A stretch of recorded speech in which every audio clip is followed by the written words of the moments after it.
All right. I I believe we're live All right. Hi, everybody. We're going to give people a couple minutes to come in and then we're going to to start. file in. How is everyone doing this wonderful, wonderful Friday evening? I almost forgot what time of day it was. I presume it's fantastic because we're about to be discussing my favorite book. Yeah. Um, this is the Matt show. Matt's gonna be running this one. Yep. I'm just along for the ride. I'm just observing from the outside, if you will. Yeah. You're not part of the system. Oh man, these slides are great.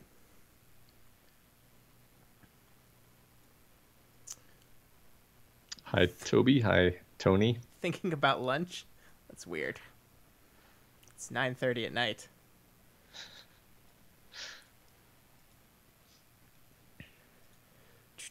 All right. I think, Have we done that? Have sufficiently given everyone enough time? I think so. I don't know how I this think we can works. jump into it. I'm going to go ahead and start it up, everybody. So gird yourselves. Gird yourself. Yep. Hello and welcome to the Daily Planet Book Club, our monthly live stream discussion of a book chosen by you, our listeners.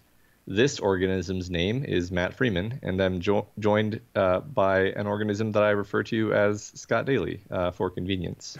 Hello, and we got a lot of people here in the chat today so far. Yeah, Matt, we've got Sergey is back, Toby is back, and Tony. I think this is the first time they've joined us for the book club, so welcome. very interesting. Tony says that they like echopraxia more. Matt, I don't know what that is. That's the sequel. Oh, there's a sequel? Interesting. There is a sequel. Interesting. Yeah, yeah. Um, yeah. That's something we're not going to be talking about today, though. No, we are not. And for those of you that are listening at home, days, weeks, months, or years into the future, hello. Yeah, if you're joining us for the first time, cool. But here's a quick primer on how this thing works.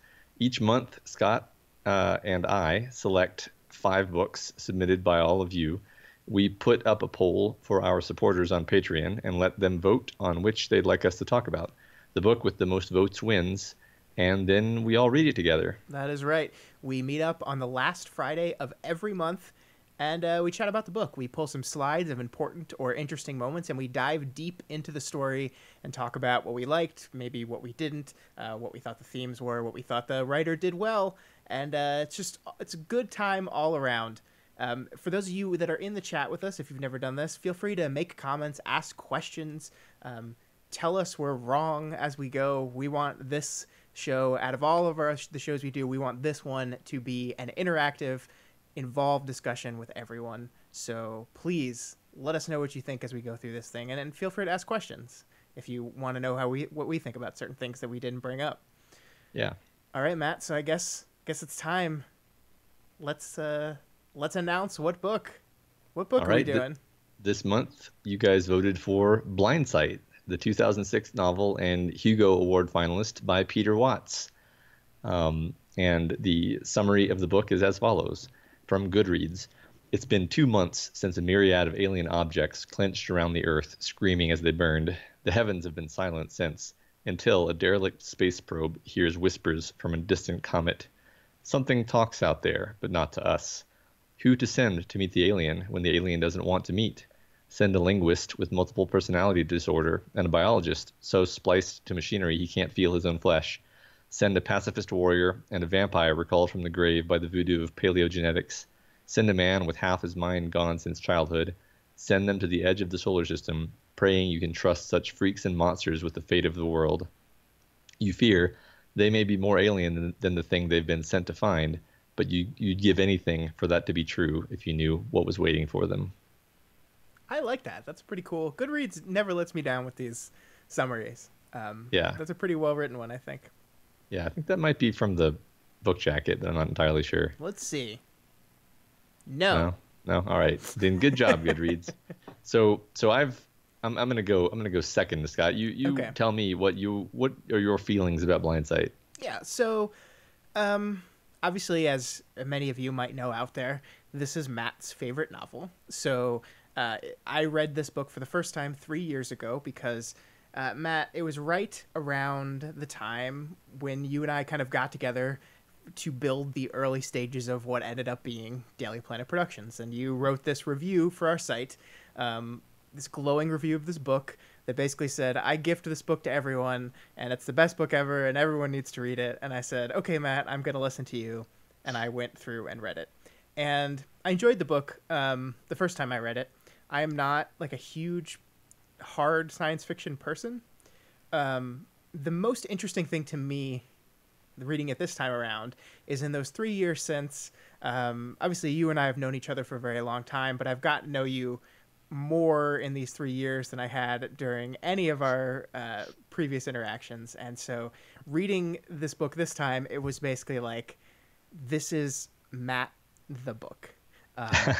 Everything that you are interested in, everything that, like, whenever you and I have random conversations and they start to like segue into like philosophical ponderings, this book covers so many of the things you kind of delve into. So Yeah. I am not at all surprised why you love this book so much. I really enjoyed it this time around. Again, I will say, and we'll get, as we go through this, hard science fiction is not my thing. I don't like, there's a thing in hard science fiction where like everything needs a scientific explainable reasoning behind it. And that's not something that I need when I'm reading. Like, as long as something is consistent within the world that's created, I don't need to understand how it works.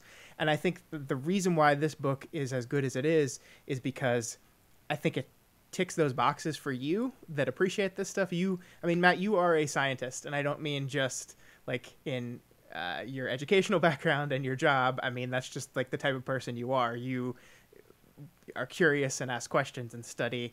And so this book does that for you. But for me, I think there's some of the ideas are fascinating here. The exploration of what it means to be a human, what it means to exist, and are just things that I really get nerdy about. And I just found that infinitely fascinating as the book explored these things in such a creative way. Mm-hmm. Yeah, that's kind of my favorite thing about it too, because there's a lot of hard science fiction that is just very flat from a character point of view and from a philosophy point of view, I guess you could say. But this book, if anything, it's telling a story. It's putting forth an argument, a philosophical argument, and it's putting that forth through the characters and their interactions and the way they are. So that's why it works so well for me. And yeah, as you said, it's my favorite book. It's interesting. Like, I kind of go out of my way not to ever say it's the best book in the world, because that would be silly. Like it's just my favorite. Like, and for all the reasons you said, that when I first found it, it blew my mind so thoroughly that I couldn't stop thinking about it for like a month.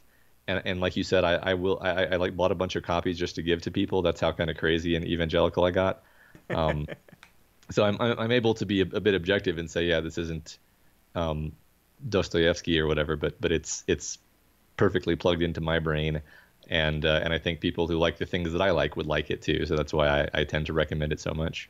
Yeah, it's such a God. This is so Matt. Yeah. It's like the entire time I was reading this, I was like, Matt. Yeah. Okay, so without further ado, let's get into the book itself. All right. And I think I'm first this time around. Everything's backwards because Matt has taken over this episode because this is Matt the book, so it feels like it should be Matt the podcast. So normally he starts, but this time I start, and it's all backwards. Yeah. So here at the start of the story, we introduce Siri Keaton, who is our protagonist, who as a kid had a viral epilepsy, went through a radical hemispherectomy, and had to relearn how to be a human with his half of his brain. We elegantly establish how Siri operates as a person and even see a hint of his remaining humanity, which he is in denial about. So I'm going to read this section, and then we'll talk about this and hopefully the whole prologue, Matt, because, man, that prologue. Yeah. But the part of me that had been cut out along with the bad wiring. But that part of me, wow, not a good start. But that part of me had been cut out along with all the bad wiring. I was still working up the algorithms to get it back, still learning by observation. Pack animals always tear apart weaklings in their midst. Every child knows that much instinctively. Maybe I should just let that process unfold.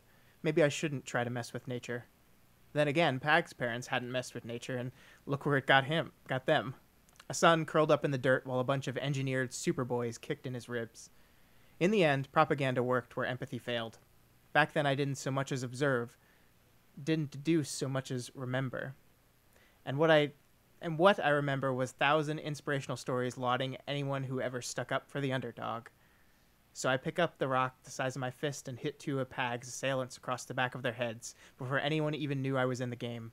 A third, turning to face the new threat, took a blow to the face that audibly crunched the bones of his cheek. I remember wondering why I didn't take any satisfaction from that sound, why it meant nothing beyond the fact that I had one less opponent to worry about. The rest of them ran at the sight of blood. One of the braver promised me I was dead, shouting, "Fucking zombie," over his shoulder as he disappeared around the corner. 3 decades it took to see the irony in that remark. So this is a great introduction of our protagonist. I think I read this prologue, and as the second I read the prologue, again, I think I texted you almost immediately and said, this is probably one of the best prologues I've read in a long time. The work it does to establish everything we need to know and understand to plug ourselves into the story is just fantastic.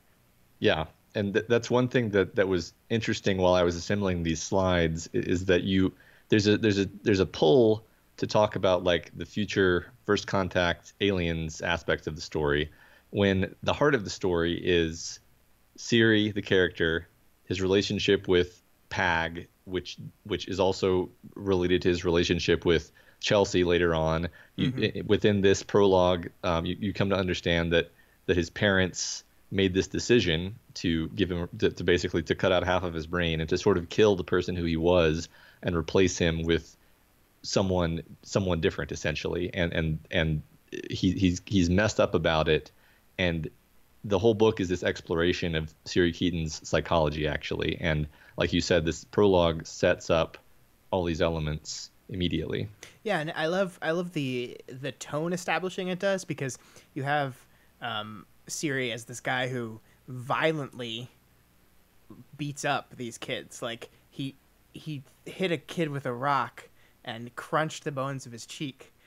So like you're already kind of uneasy because you've established this guy who's like kind of disconnected from his emotions. He doesn't feel empathy. He doesn't even feel satisfaction. He feels kind of nothing, and he's just committed a very violent act. So you don't really know what to expect going into the book from that, other than to be kind of nervous about this guy. Yeah, I agree in terms of the tone. There's a lot of violence here, and it's setting you up for this view of humans as almost animals, or as animals, I should say. That's something it's going for. Yeah. And so I kind of want to, maybe this isn't a good time to jump into it, but I wanted to talk about the brilliance of Siri as a protagonist, because his functional role in the story, like in the world of the story, is to translate the nonsensical things that the characters are saying. Because the first time I read this, I remember talking to you about it, that I love this idea that human beings have gotten so complex that we don't even understand each other anymore, so that we need a person to come in and translate just normal human speak for us. And the thing that I love about this story is that's his role external to the world of the story as well. That's his role to us. He is explaining to us, the readers of the story, what the hell's going on. And at one point in the story, it actually admits that. It actually says, hey, by the way, I've just been like cleaning up this dialogue because they're speaking like 6 languages at the same time. It's nothing you would ever understand. I'm basically translating all this stuff for you. And I think that's just a creative, inventive way to approach hard science fiction, because you have this guy that basically serves as, don't worry if it doesn't make sense, I'm going to explain it to you. Yeah, his job is to be the narrator within the story, and in fact, the whole book is a message being sent back to Earth, right? But by the end, you realize that. So yeah, he is actually talking to us. That the book is that kind of second person story. Well, I guess it's first person, but he's telling you a story, right? So Yeah, yeah, yeah. yeah. And that's the whole format of it. Yeah, that's a very clever device. All right, next. Um, so this next slide is happening as we enter the main timeline of the story, where Siri awakens from an extended bout of hibernation, and we learn a lot about what kind of story this is going to be in just a few paragraphs. Um, Imagine you are Siri Keaton. You wake in an agony of resurrection, gasping after a record-shattering bout of sleep apnea spanning 140 days. You can feel your blood, syrupy with dobutamine and leuconphalin, forcing its way through arteries shriveled by months on standby. The body inflates in painful increments, blood vessels dilate, flesh peels apart from flesh, ribs crack in your ears with sudden unaccustomed flexion. Your joints have seized up through disuse. You are a stick man, frozen in some perverse rigor vitae. You'd scream if you had the breath. Vampires did this all the time, you remember. It was normal for them. It was their own unique take on resource conservation. They could have taught your kind a few things about restraint if that absurd aversion to right angles hadn't done them in at the dawn of civilization. Maybe they still can. They're back now, after all, raised from the grave with the voodoo of paleogenetics, stitched together from junk genes and fossil marrow steeped in the blood of sociopaths and high-functioning autistics. One of them commands this very mission. A handful of his genes live on in your own body, so it too can rise from the dead, here at the very edge of interstellar space. Nobody gets past Jupiter without becoming part vampire. So that's this is very close to the start of the story, and it's like this. I select this in particular because, first of all, this has got the first instance of imagine you are something, and he's asking you, imagine you are me, and you're going through this experience. And this is a motif throughout the book where, in order to make a certain point about one of the other characters, he'll say, imagine you are Amanda Bates, and then he'll sort of get into her head and explain what she must be thinking here. Yeah. And first of all, I love that as a device of the narrator getting into other characters' heads, but also he's often unreliable and incorrect about what the other characters are thinking, which then comes to bite him in the ass later, which is also fun. Yeah, man, that whole thing is fascinating. I don't think he pulled it, but the moment when the vampire tells him, "You're just seeing in other people what you believe in yourself." It's just this mind fuck kind of reveal that happens. And yeah, I love like the imagine you are is like the perfect thing a person who's like studying and observing humanity would do. He's imagining himself as these different people, and like his only way to empathize seemingly is to just literally, or not literally possess them, but figuratively enter their worldview and kind of view things from their first person perspective.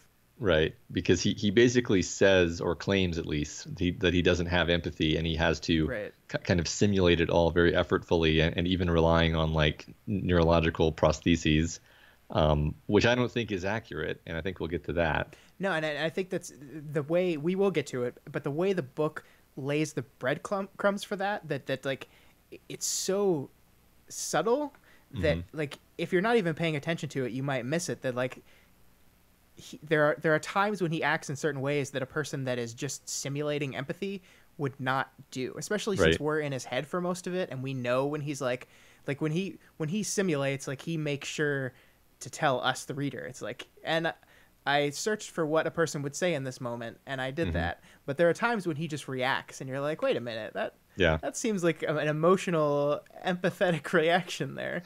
Right.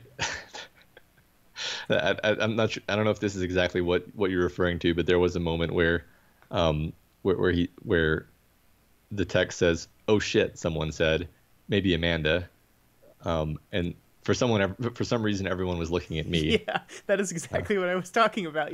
That's so like, and it never circles back to it. There's never a reveal. It's like I was the one that said, "Oh shit." It's just this very subtle, like somebody said, "Oh shit," and then everyone was staring at me. Oh, that's perfect. That's such a clever little thing. I want to talk about vampires for a second here. Yeah, definitely. Because when you first described this book to me, before I even had read your review to edit it, you said hard science fiction with vampires, and I like raised my hand and was like, wait a minute. how does that work? But it does. It's like this really clever, inventive thing. And of course, he's using the vampire as a very specific tool to explore a very specific idea of humanity and the evolution of consciousness. And I think it's like just so unexpected and weird that it kind of hooks you immediately, because you're like, vampires? What in space? Like, space? What?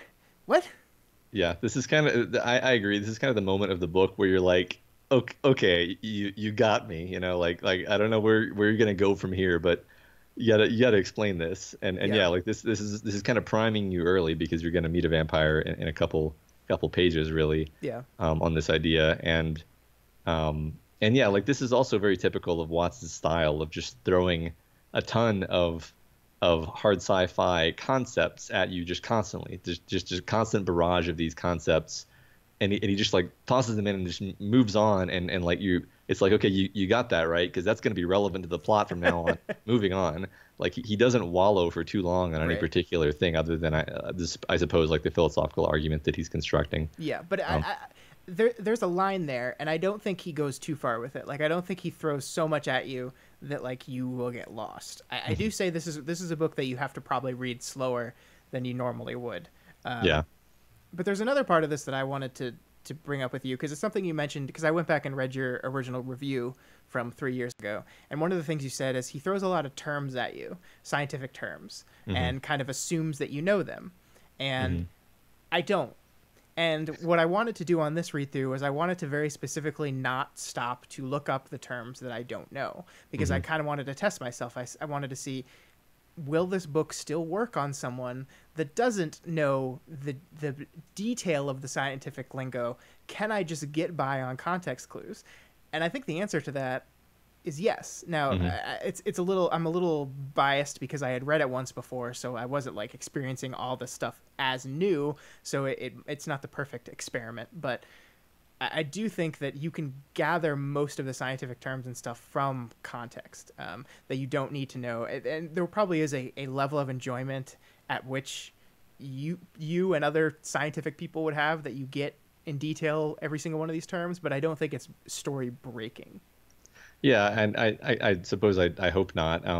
There's definitely a lot that he assumes you'll get, but then sometimes, and I remember I wrote that in that review, but there are some times when he is going pretty deep into a certain thing, and then he introduces this conceit that everyone has this ability to quote unquote subtitle words. So like they'll be having a conversation and someone will say something, and then Siri himself will be like, I didn't know what that was, I subtitled it, meaning he basically looked it up on Wikipedia inside his brain, without pausing the conversation, and then you get a small info dump on what that thing is. So I think that's a pretty cool little tool also. Yeah.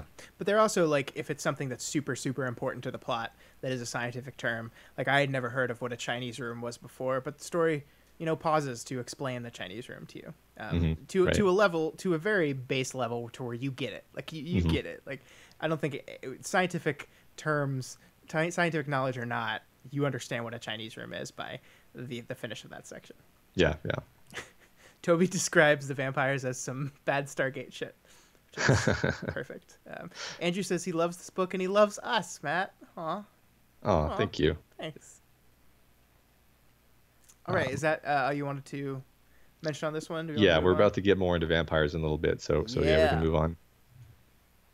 All right, so one of the most important things about this book is the small cast of transhuman characters. One of those I think is the most interesting is Susan James, or more specifically, the Gang of Four. Susan is split into 4 consciousnesses. She's got Susan James, she's got Michelle, who Spindle, the biologist, is dating, Sasha, and then Cruncher, who is the one we don't see very often. But this is kind of showing for the first time, and I guess we'll get into it in a sec. I'll go ahead and read it, and then we'll talk about this.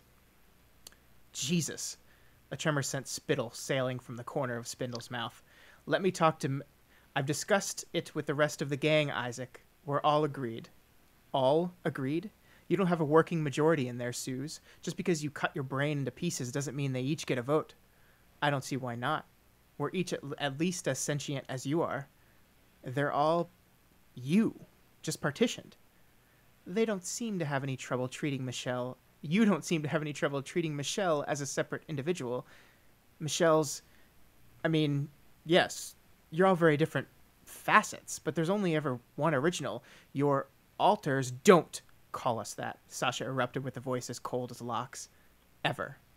Spindle tried to pull back. I didn't mean... You know I didn't. But Sasha was gone. What are you saying? Said the softer voice in her wake. Do you think I'm just mom play acting? You think when we're together, you're alone with her? Michelle, Spindle said miserably. No, what I think doesn't matter, Sarasti said. We don't vote here. So, that's my vampire voice, by the way. Excellent. I love it. Yeah, so one of the things that I love, and this, I think this is going to be a common refrain throughout this entire conversation, Matt, but one of the things I love is the Gang of Four is introduced to us with no explanation. Yeah. It's just like, at first, they define her as Susan James, and then they also call her the Gang later, and then we see someone else talking, and and it's only later that we really get this is later in the story where we get our first information about it, where they specifically say she has partitioned her brain into four different personalities. And I think that's just a clever way to do it, because it kind of hooks you. Like, you understand enough to go, okay, so there's someone else living inside this person, but why, how, what does that mean? And I think Susan James is one of the most interesting characters, you're right, and I think we'll get into exactly how she and how her character explores this idea of transhumanism in a little bit different way than some of the other ones do. Yeah, I think this is a good opportunity to talk about all of the characters a little bit, and there's few of them, so it's not too hard. But yeah, I mean, she has this certain view of humanity and what it is to be human, and almost all of the characters have sort of they're almost expressing something about themselves in the way that they've chosen to modify themselves. Like you've got Spindle, who has basically replaced a lot of his brain with, connections to computers, so he can operate all kinds of machinery without having to, use his hands, but also it cost him control of his body, which is why he's always like drooling and twitching and stuff. Yeah. You've got Cunningham, who comes in later, who has basically the same problem, but he has a different personality. Yeah, he's got the same problem, but in like hyper mode. Yeah. You've got Amanda Bates, who is like the warrior, who's like, what's funny is you never really get a physical description of her, other than the fact that like her body is augmented to be super robust and strong and powerful. Yeah. So some kind of Ghost in the Shell thing going on here, but we're not really sure exactly to what degree. And then of course, I feel like I'm forgetting someone, but then there's the vampire. Yeah, the vampire who we're gonna get to next. So. And you're forgetting our main character. I'm forgetting Siri, and of course, Siri is this person who's had half of his brain cut out. So he's transhuman purely in the sense that he unwillingly became inhuman and had to learn how to be human again, which is different from the rest of them. Yeah. And that's why he has the job he has, which is to try to understand other entities, because in his own words, he's been doing that his whole life. Yeah.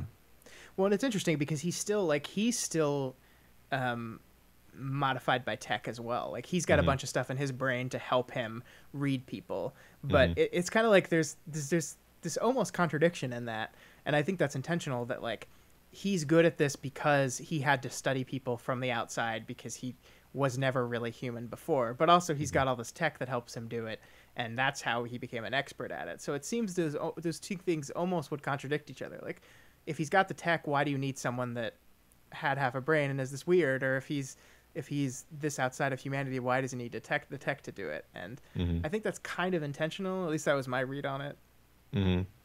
Yeah. I'm not sure. Maybe we'll get back to that. We will. Okay.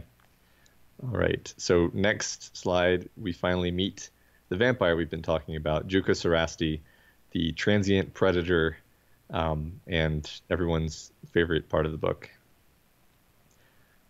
From a third, just short of the forward bulkhead, Juka Sarasti climbed into view like a long white spider. If he'd been human, I'd have known instantly what I saw there. I'd have smelled murderer all over his topology.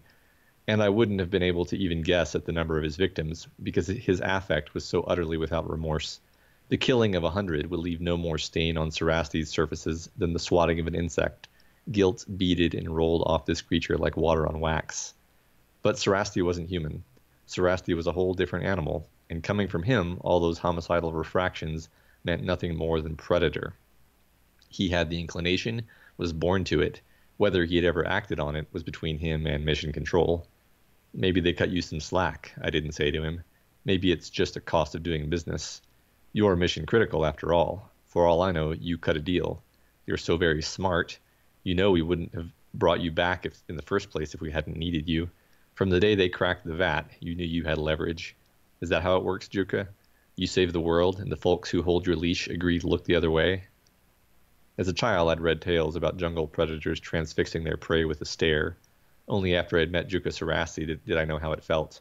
But he wasn't looking at me now. He was focused on installing his own tent. And even if he had looked me in the eye, there'd have been nothing to see but the dark wraparound visor he wore in deference to human skittishness. He ignored me as I grabbed a nearby rung and squeezed past. I could have sworn I smelled raw meat on his breath. Oh, I love that description. Yeah. I love how that ends. I could have sworn I smelled raw meat on his breath. There's Yeah. no, I mean, there's no, like, that feels like it's all, like, in his mind, right? Like, there's never any indication here that Sarasti is like, has no store of humans that he's feeding off of. Right. Yeah, I think he's probably not. It's just this idea that he's so terrifying, and that's my favorite thing about this is the text really sells this idea that like this is this ancient predator that humans are instinctively afraid of because it hunted us in the evolutionary past, and it is basically just a hominid that is just a human but a complete murderous super genius psychopath. Yeah.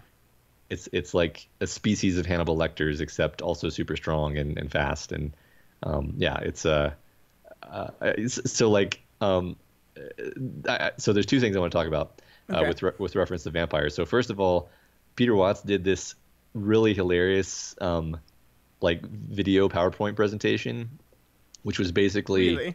Yeah. So it's basically like the sales pitch of the pharmaceutical company that discovered the vampire gene like transition, and it's in classic Peter Watts style where he's like talking casually about all of the subjects that they had to kill in the process of doing this, and just like expressing how psychopathic corporations are, because that's kind of his view. But it's like it's played straight as like this is a technical talk at a technical conference, but it's in the future, so it's kind of like a extra book material, if you will. But I think he just kind of did it on a lark. We can probably include the link to that somewhere. Yeah, we should do that.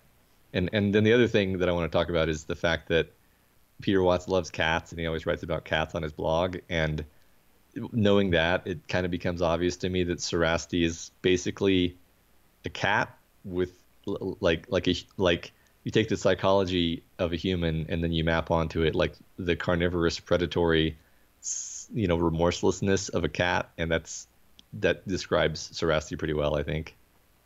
Yeah, that's funny. I didn't know he liked cats. That's really cool. I like talking of vampires, and maybe we should wait till we get into this a little further, but they fit so well with this theme of the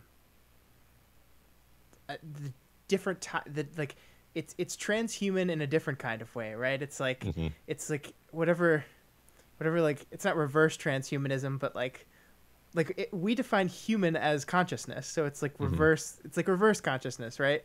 Yeah. And it's they're smarter than us, they're faster than us, they're better than us in every single way, and the only reason we're able to travel into space is because we have this vampire around. And it's kind of like you're playing with fire to just use these things, but they're necessary. And I love that dichotomy, especially as it goes into this whole theory that is revealed later in the book, that consciousness itself is more of a hindrance than it is a tool.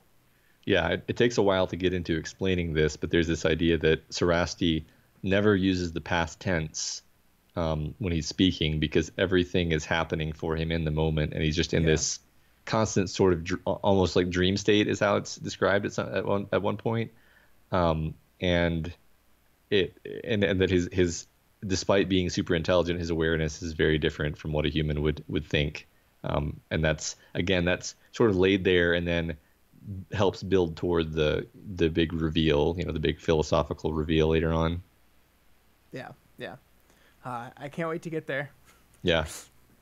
All right. Yeah. Let's go ahead and move on to the next one. Okay. So before we read this slide, just a quick catch up on the plot. The spaceship Theseus, which is our ship that all of our crew is in, and its transhuman crew have flown half a light year into deep space and found a Jupiter-scale planet floating in the Oort. Is it Oort or Oort? I think it's, I say Oort. I say Oort too. Okay, I was just making sure. You're the scientist. I don't know. Yeah. Being consumed by an alien dandelion seed, Rorschach. They talk to Rorschach, but come to the conclusion that Rorschach is actually a Chinese room, an unintelligent reflexive system. This scene is the conclusion of their attempts to negotiate with Rorschach. And I'm glad you pulled this one because I love it. Love it so much. You want to start a war, Theseus? Is that what you're trying to do? You think you're up for it? It doesn't attack, Sarasti said. Maybe it does. Bates kept her voice low. I could see the effort it took. If Rorschach can control the trajectories of these normal distribution, insignificant corrections. He must have meant statistically. The torque and the grind of the ship's hull felt pretty significant to the others. Oh, right, Rorschach said suddenly. We get it now. You don't think there's anyone here, do you? You've got some high-priced consultant telling you there's nothing to worry about. Jack was deep in the forest. We'd lost most of the tactical overlays to reduce BOD. In the dim, visible light, Rorschach's great rigid spines, each the size of a skyscraper, hashed a nightmare view on all sides. The feed stuttered as Bates struggled to keep the beam aligned. Comm sensors painted the walls and airship with arcane telemetry. I had no idea what any of it meant. You think we're nothing but a Chinese room, Rorschach sneered. Jack stumbled towards collision, grasping for something to hang on to. Your mistake, Theseus. It hit something. It stuck. And suddenly, Rorschach snapped into view. No refractory composites, no profiles or simulations in false color. There it was at last, naked to even human eyes. Imagine a crown of thorns, twisted, dark, and unreflective, grown too thickly tangled to ever rest on any human head. Put it in orbit around a failed star whose own reflection half-light does little more than throw its satellites into silhouette. Occasional bloody highlights glinted like dim embers from its twists and crannies. They only emphasized the darkness everywhere else. Imagine an artifact that embodies the very notion of torture, something so wrenched and disfigured that even across uncounted light years and unimaginable differences in biology and outlook, you can't help but feel that somehow the structure itself is in pain. Now make it the size of a city. It flickered as we watched, lightning arced from recurved spines 1,000 meters long. Consensus showed us it was a strobe-lit hellscape, huge and dark and twisted. The composites had lied. It was not the least bit beautiful.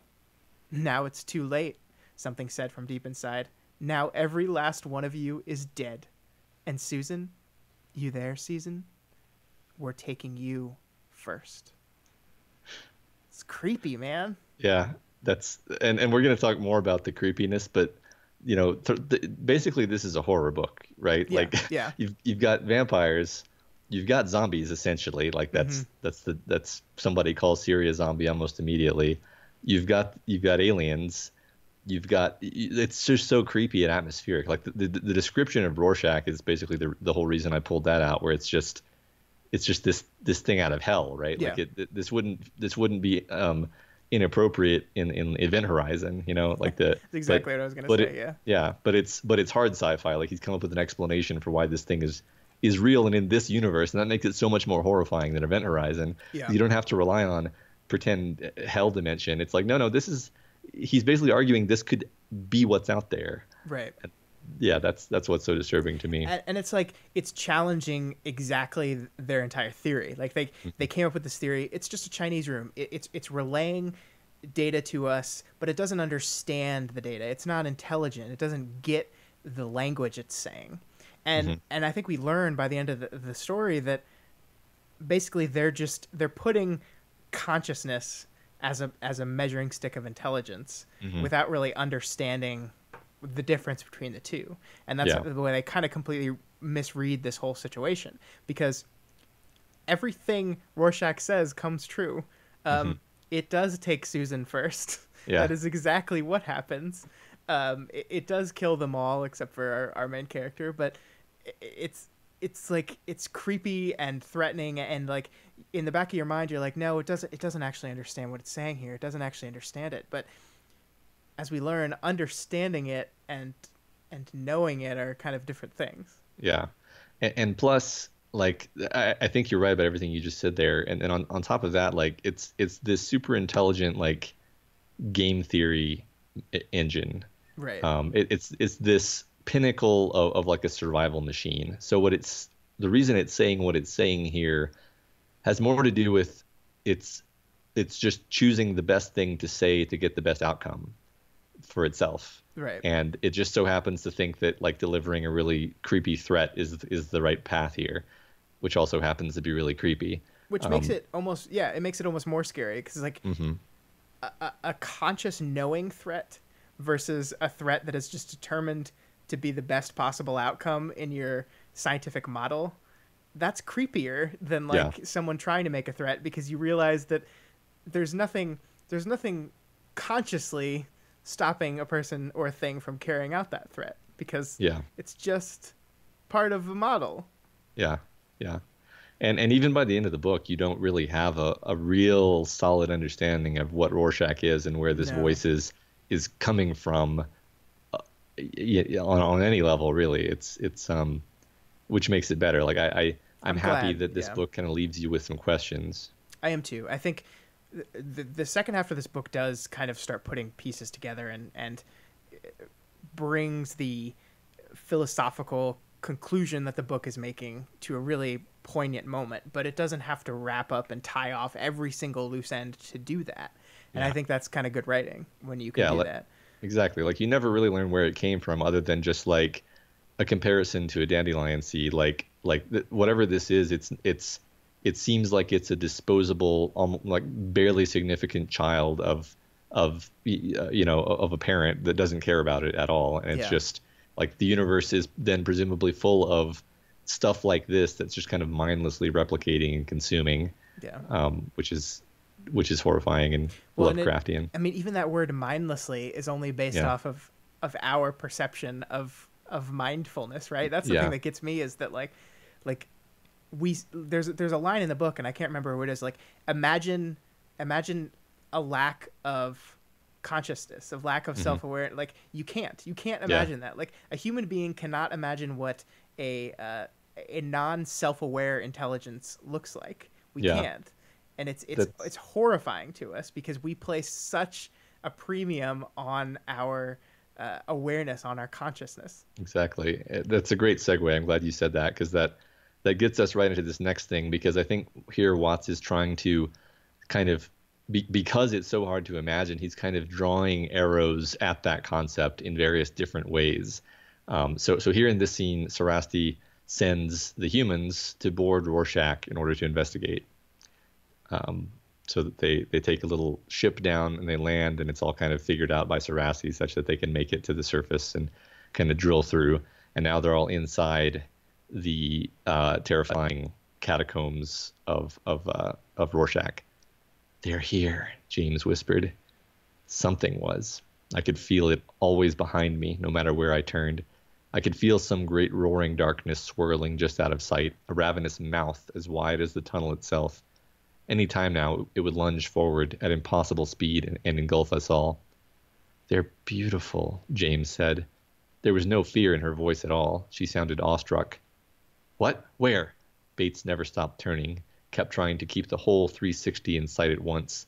The drones under her command wobbled restlessly to either side, armored parentheses pointing down the passageway in opposite directions. "What do you see?" "Not out there. In here. Everywhere. Can't you see it?" "I can't see anything," Spindle said, his voice shaking. "It's in the EM fields," James said.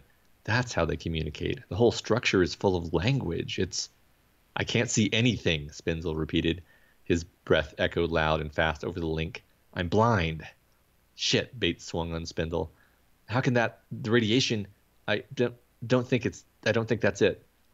9 Tesla, and the ghosts were everywhere. I smelled asphalt and honeysuckle. Keaton, Blades called. You with us? Yeah. Barely. I was back at the bell, my hand on the ripcord, trying to ignore whatever kept tapping me on the shoulder. Leave that. Get him outside. No, Spenzel floated helplessly in the passage, his pistol bouncing against his wrist tether. No, throw me something. What? It's all in your head. It's all in your... Throw me something. Anything. Bates hesitated. You said you were blind. Just do it. Bates pulled a spare suit battery from her belt and lobbed it. Spindle reached, fumbled. The battery slipped from his grasp and bounced off the wall. So I included this, first of all, because it's an awesome bit of horror tone. Yeah. And captures, like, not only is it a terrifying environment, but the magnetic fields and radiation are messing with their heads and causing them to basically hallucinate constantly. But specifically here, we get introduced to this idea of blindsight, which is what's happening to Spindle here, where basically the part of his brain that is actually, communicating vision to the rest of his brain shuts down, but the actual impressions of what he's seeing are getting through to a different part of his brain. So if you throw something to him, even though he can't see anything, his body reacts to try to catch it. And this is a real phenomenon, just like almost every other neurological thing in this book, or every other thing, as far as I can tell. Mm-hmm. And this is what you were just saying about us being unable to understand what it's like to not really be conscious. Like he is responding to visual information without any awareness of that visual information. And that's that arrow pointing at the concept I was talking about. Yeah. And I think, this is the name of this book. And I think when you look at if Watts basically, and he says this explicitly later in the book, I don't know if you pulled the slide, but it's during Sarasti's kind of philosophical information dump to our main character, where he says, like, or maybe it's a different part, I don't remember, but he says, like, the idea of exploring what consciousness is a popular thing to do, but the idea of exploring why consciousness is something that we don't do very often. Why do we have consciousness? Why was consciousness biologically beneficial to us? And he mentioned something to the effect of, only like very little known sci-fi authors that aren't read by very many people. And that's like almost a dig at himself there. It's like a very explicit dig at himself. But you think, like, he had this idea that he wanted to explore the idea of why do we have consciousness? Is consciousness important enough that it makes sense as an evolutionary advantage for human beings? And his way in to explain that to beings who have consciousness was this idea of blindsight, this idea of, hey, sometimes when you can't see, the light is still hitting your eyes and it's still hitting part of your brain, just not the part of your brain that consciously tells your consciousness that there are images in front of you. And I think that's like a perfect way into it, because it's something that, as confusing and complex as this term is, that is something that you can get. And he expands it out from there, because there's a later slide that I know you did pull that talks about, like, blind hearing and blind touch and and he expands the concept out from there. But this is a great entry point for a very complex thing that he's going to be discussing throughout this book. Yeah. And like I said toward the beginning, he is drawing out a philosophical argument via all these moments and characters and different vectors, so that it hits you both, so that you get it when he wants you to get it intellectually, and also so that it hits you emotionally. And that's why that is exactly why this is my favorite book, is for that exact moment where it both slams into you intellectually and emotionally at the same time, and you freak out. And hard science fiction doesn't normally do that for me. Hard science fiction gets to me, caught up so much into the hows and whys of these concepts that it leaves the emotion behind, it leaves the character behind, and your empathic connection to that character. So you're not really experiencing these events, you're just watching them. And I think I agree that those books lose me, and this book never lost me, because while we were exploring these complex themes, these complex ideas coming out of the mind of a biologist who is very well versed in all this stuff, he does stay with our characters. He keeps it rooted in what this means to them, and also philosophically to his point. Yeah, yeah. And speaking of, philosophy, like the actual message of the book is mostly philosophy and not science, but Right. He's telling the story via science so that he can kind of hold your hand toward the philosophical conclusion. Yeah, as a scientist would do. Yep. All right, this is the long one. Yep. This is the Thanks for long doing one. this. Okay, so throughout this, one thing we haven't talked about is that throughout the story, we're kind of flashing back and forth. We're going back to Earth, back to Siri's past, and his relationship with his friend Pag, and then his relationship with, assumingly, the only girl he ever dated, right? Yeah. Chelsea, Yeah. which is Yeah. a very unconventional relationship, only in the sense that it resembles modern relationships. So this is the beginning of, or not the beginning of their relationship, but an early moment in their relationship. It wasn't the first time, not for me. I've had invisible fingers poking through my brain before, stirring up the muck, ripping open the scabs. It was far more intense when Rorschach did it to me. But Chelsea was more precise, I guess you'd say. Macrame, she called it. Glial jumpstarts, cascade effects, the splice and dice of critical ganglia. While I trafficked in the reading of human architecture, Chelsea changed it, finding the critical nodes and nudging them just so, dropping a pebble into some trickle at the headwaters of memory and watching the ripples build to a great rolling cascade deep in the downstream psyche. She could hotwire happiness in the time it took to fix a sandwich, reconcile you with your whole childhood in the course of a lunch hour or three. Like so many other domains of human invention, this one had learned to run without her. Human nature was becoming an assembly line edit, humanity itself increasingly relegated to production, from production to product. Still, for me, Chelsea's skill set recast a strange old world in an entirely new light. The cut and paste of minds not for the greater good of some abstract society, but for the simple, selfish wants of the individual. Let me give you a gift of happiness, she said. I'm already pretty happy. I'll make you happier. A tat on me. Tat? Transient attitudinal tweak. I've still got privilege at Saks. I've been tweaked plenty. Changed one more synapse and I might turn into someone else. That's ridiculous and you know it. Or every experience you had would turn you into a different person. I thought about that. Maybe it does. But she wouldn't let it go, and even the strongest anti-happiness argument was bound to be an uphill proposition. So one afternoon, Chelsea fished around in her cupboards and dragged up a hairnet studded with greasy gray washers. The net was a superconducting spiderweb, fine as mist, that mapped the fields of merest thought. The washers were ceramic magnets that bathed the brain in fields of their own. Chelsea's inlays linked to a base station that played with the interface patterns between the two. They used to need a machine the size of a bathroom just to house the magnets. She laid me back on the couch and stretched the mesh across my skull. That's the only outright miracle you'd get with a portable setup like this. We can find hot spots. We can even zap them if they need zapping. But TMS effects fade after a while. We'd have to go to a clinic for anything permanent. So we're fishing for what, exactly? Repressed memories? No such thing. She grinned in toothy reassurance. They're only memories we chose to ignore or kind of think around, if you know what I mean. I thought this was the gift of happiness. Why? She laid a fingertip across my lips. Believe it or not, Siggers, people sometimes choose to ignore even good memories. Like, say, if they enjoyed something they didn't think they should. Or, she kissed my forehead, if they don't think they deserve to be happy. So that's See, Chelsea. yeah. A lot going on here. Yeah, lots to unpack.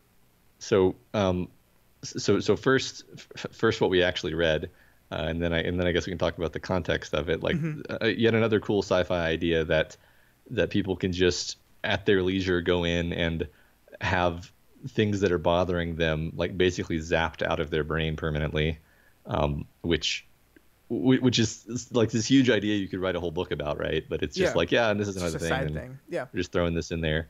I wanted to point out that, like, she calls him Cygnus, is her nickname for him, in honor of the supermassive black hole at the center of the galaxy, because she's basically comparing him to a black hole which swallows up all light, which at first is like cute and sarcastic pet name, but is sort of like in classic doomed relationship fashion becomes like more and more barbed and accurate over time. Yeah. Then there's the fact that what happens after the scene is she triggers this memory that he's more or less repressed or thought around in her parlance, and it's this memory of basically learning that his mom was like dosing him with some substance to make him more attached to her, and then his dad did a domestic violence on her because of that. I'm And sorry I laughed at that. I shouldn't laugh. I shouldn't have phrased it in a funny way, but I couldn't think of a English way of saying that. Yeah, and it like traumatized him, and it's part of why and that's kind of the thing is it never comes out and says this, but I think there's a case to be made that like the reason he is so weird isn't that he had a radical hemispherectomy. That's part of it, but it's also because he was screwed up by his mom so badly. Yeah. And that's why he's like alienated from humanity and thinks of himself the way he does. Right. And it's so weird to me. The person that is so alienated from humanity that he doesn't even consider himself human, he considers himself on the outside walking in, is out of everyone we see in this book, one of the most resistant to any kind of this tinkering, to any kind of this post-humanism changing and modifying of your brain, right? Because he didn't want to do this. He wasn't in on this. He's not really all about all this stuff. The idea of heaven, which is something we haven't even talked about, that his mom has linked up to some virtual paradise that they call heaven, is something that he's not interested in at all. And it's so funny to me that he's the one that considers himself the most transhuman while rejecting the things that most other humans want to label themselves that way. Yeah. He's also resistant to like the whole thing about Chelsea, which maybe we'll get to more of this later, is like she's an old-fashioned girl, and what that means in this world is that she's basically like early 21st century in her attitudes. Like she's all about first-person sex, or as we would call it, sex. Yeah, just normal, just sex. Yeah, instead of simulated cyber sex with your machines, which is what everyone else does all the time, presumably. I think that was a very well written passage too, when he's talking about the first time, and he's like, "But you like don't like you have to pay attention to what the other person wants, and it's like warm and like and there's like it's lumpy." I'm just like, this is so ridiculous. This thing that our race is like so obsessed with is just this. They're just like it's an inconvenience. For this generation, because now they have like the super stimulus version of it that they've succeeded in getting your brain to want that instead of the real thing, which is yet again a thing where Watts is like, yep, that's gonna happen. That's the thing that's gonna happen for sure. And it's hard to not see that. I mean, like we already have VR, and like there's more access to porn in our adult lifetime than there ever was when we were 13 years old, and it's like you could see the trend continuing that way. Yeah. So you mentioned his mom and heaven, so let's talk about his mom for a bit. So this next slide, they are basically Siri is going to visit his mom. I think he's there to tell her that he's leaving on the Theseus mission. So he goes to visit her in heaven. There was no antechamber, no visiting room. Heaven was not intended for the casual visitor. Any paradise in which the flesh-constrained would feel at home would have been intolerably pedestrian to the disembodied souls who live there. Of course, there was no reason why visitor and resident had to share the same view. I could have pulled any conventional worldview off the shelf, and if I'd wanted, seen this place rendered in any style I chose, except for the ascended themselves, of course. That was one of the perks in the afterlife. Only they got to choose the face we saw. But the thing my mother had become had no face, and I was damned if she was going to see me hide behind some mask. Hello, Helen. Siri, what a wonderful surprise. She was an abstraction in an abstraction, an impossible intersection of dozens of bright panes, as if the disassembled tiles of a stained glass window had each been set aglow and animated. She swirled before me like a school of fish. Her world echoed her body. Lights and angles and three-dimensional Escher impossibilities piled like bright thunderheads. And yet, somehow, I would have recognized her anywhere. Heaven was a dream. Only upon waking do you realize that the characters you encountered look nothing like they do in real life.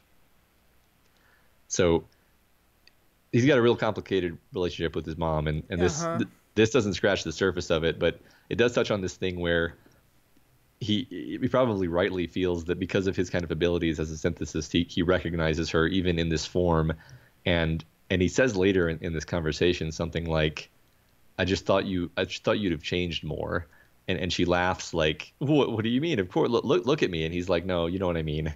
Yeah, yeah. It's like not physically. We're talking about you, the person. Yeah. Yeah. And this scene is really good. And there's a part later where like he basically comes to realize that she's always going to be unsatisfied in this place because she knows there are other people around, and like her perfect version of heaven is that it's just her, and she gets to control everything. And even here, even in this paradise, while she controls everything in her area, just knowing that there are other areas out there with people doing their own thing is frustrating for her. And I think that shows how complicated and how negative his view of his mother is. That like he sees her as this all controlling, all this greedy, all needing type of person. Yeah, and the few anecdotes we get about his childhood, she was pretty insane. Yeah. I don't actually remember if I kept this quote in, but there's the part where like he's just avoiding her because she's kind of riding him so hard, and he goes in the bathroom and just stays in the bathroom for 5 hours, and when he comes out, she's just silently waiting still. Yeah. And basically like she needs this validation from him, and she kind of like is constantly disappointed that he's not the son that she wanted. Because of what happened to him. You get the impression it probably would have been the same even if he hadn't had the hemorrhectomy. Yeah, that was a convenient excuse. Yeah, but not the actual reasoning behind their complicated relationship. Yeah. Yeah. So I just wanted to talk about the mom relationship a bit. Yeah, that was good. All right, next slide. Now we're back on Rorschach, and Siri is approached by an alien. There's an alien here in this Alien First Contact story, Matt. But he can't see it. Bates barked over her. It's man-size, radically symmetrical, 8, 9 arms, like tentacles, but segmented, spiky. I don't see anything, I said. But I did. I saw something reaching for me in my pod back aboard Theseus. I saw something curled up and motionless in the ship's spine, watching as we laid our best plans. I saw Michelle, the synesthesiac. Sure. Curled into a fetal ball. You can't see it. It's invisible. What's it doing? I called. Why can't I see it? Just floating there, kind of waving. Oh, Keat. The grunt skidded sideways as if slapped by a giant hand. It bounced off the wall, and suddenly the laser link was back, filling the HUD with intelligence, first-person perspectives of Bates and Sasha racing along alien tunnels. The grunt's eye view of a spacesuit with Keaton stenciled across its breastplate, and there, right beside it, some thing like a rippling starfish with too many arms. The gang barreled around the curve, and now I almost see something with my own eyes, flickering like heat lightning off to one side. It was large, and it was moving, but somehow my eyes just slid off every time they tried to get a fix. It's not real, I thought, giddy with hysterical relief. It's just another hallucination. But then Bates sailed into view, and it was right there. No flickering, no uncertainty, nothing but a collapsed probability wave in solid, undeniable mass. Exposed, it grabbed the nearest wall and scrambled over our heads, segmented arms flailing like whips. A sudden crackling buzz in the back of my head, and it was drifting free again, charred and smoking. A stuttering click, the whine of machinery gearing down. 3 grunts hovered in formation in the middle of a passageway. One faced the alien. I glimpsed the tip of some lethal proboscis sliding back into its sheath. Bates shut down the grunt before it had finished closing its mouth. Optical links and 3 sets of lungs filled my helmet with a roar of heavy breathing. The offline grunt drifted in the murky air, the alien carcass bumping gently off the wall, twitching. A hydra of human back hormones, scorched and fleshless. It didn't look much like my onboard visions after all. So this is pretty cool. Yeah. One of the things we haven't talked about is that the whole time, ever since they've gotten to Big Ben, the star that this thing's, or the dwarf star that this thing's orbiting around, Siri's been seeing stuff in the corner of his eyes, visions like in the corner, and whenever he tries to look for it, it disappears. Mm-hmm. So these things look kind of like it, but kind of not like it. Yeah. And that's an answer that we get later on, exactly why that is. Yeah, I think we can probably talk about it here, that like Sure. it's given, it's basically explicated that his synesthete powers of picking up details and putting them together, um, subconsciously are still working, and he's basically rendering what he imagines the inhabitants of Rorschach look like, and his subconscious is basically scaring him with them on purpose. Yeah, Kind he's of like, blind seeing it basically, and then yeah, every once in a while that creeps into his normal sight. yeah, exactly. And it's not exactly what they look like, but it's, he somehow through filtering the data that he has available, he is sort of, scarily accurate on what it ends up looking like, and that's a cool thing. Yeah. So as for what's happening in this scene, the reason he can't see it, we find out later, is that it's basically like looked into his brain, figured out how his nervous system works, figured out that if it moves between the saccades of his eyes, then his brain won't perceive its existence. And then it just sits there and moves only in the frames between his visual moments. And they don't figure that out for quite a while because they don't want to admit how super intelligent the thing is. Right. And not to mention the fact that when Bates's drone kills it, she didn't tell it to do that. So that was presumably either that thing or Rorschach itself taking control of the drone and causing it to shoot the thing so that they couldn't capture it alive. Right. Like, I mean, yeah. It's Rorschach. Like we learn that Yeah. pretty explicitly later. That Yeah. basically every time they walk into this thing, they're basically being manipulated by it in some way or another. Yeah. Because this is another one of those things that I think Watts does so well, and what kind of carries you through the story is he takes what is an interesting concept in real life biology, this idea that so much of what we see, actually so much of the things that are actually going into our eyes are just kind of filtered and ignored by our brain. Or blanks are filled because it's not, our eyes aren't perfect, and he takes this cool idea that exists, like it's like the idea that your nose is technically visible the entire time, but your brain just kind of pretends like your nose isn't there because it's fixed, it's like it's constant, it doesn't need to see that. Right. And he takes this concept and says, well, what would that be like if something was smart enough to manipulate that? And that's what he comes up with. And it's such a cool idea. It's so creative and fun. And that's one of the joys of reading this book, I think, is you're like, man, how did he? I mean, it's clever. Yeah. Yeah. And scenes like this one, the beginning, the ending of the book, it's way more dense than this. But like, you have so much stuff that's going on that isn't actually being explained in the moment. Right. I mean, practically nothing's being explained in the moment, and it's later they kind of like unpack this whole event, and that's kind of happening a lot actually, where you don't like, that's why you kind of have to reread this book, I think, to be like, okay, that's when that happened, and that's why they were able to figure out this later, and that's what Rorschach was actually doing here. But the first time through, you're in, because you're in this close first person narration where, and even not I guess it is an unreliable narrator in the sense that he's just wrong about certain things. Yeah. So yeah, it's that's why it's rewarding to me. Right. And there's subtle things going on here that I didn't even realize until I went back and read it after you pulled the slide. The idea that it didn't appear until Bates turned around the corner, because the reason why it became visible is because everyone's internal rhythm for their brain, like the rhythm of what it's blocking out and what they're seeing, is different. So when more people come, it can't match everyone at the same time, so it like falls out of sync with some people.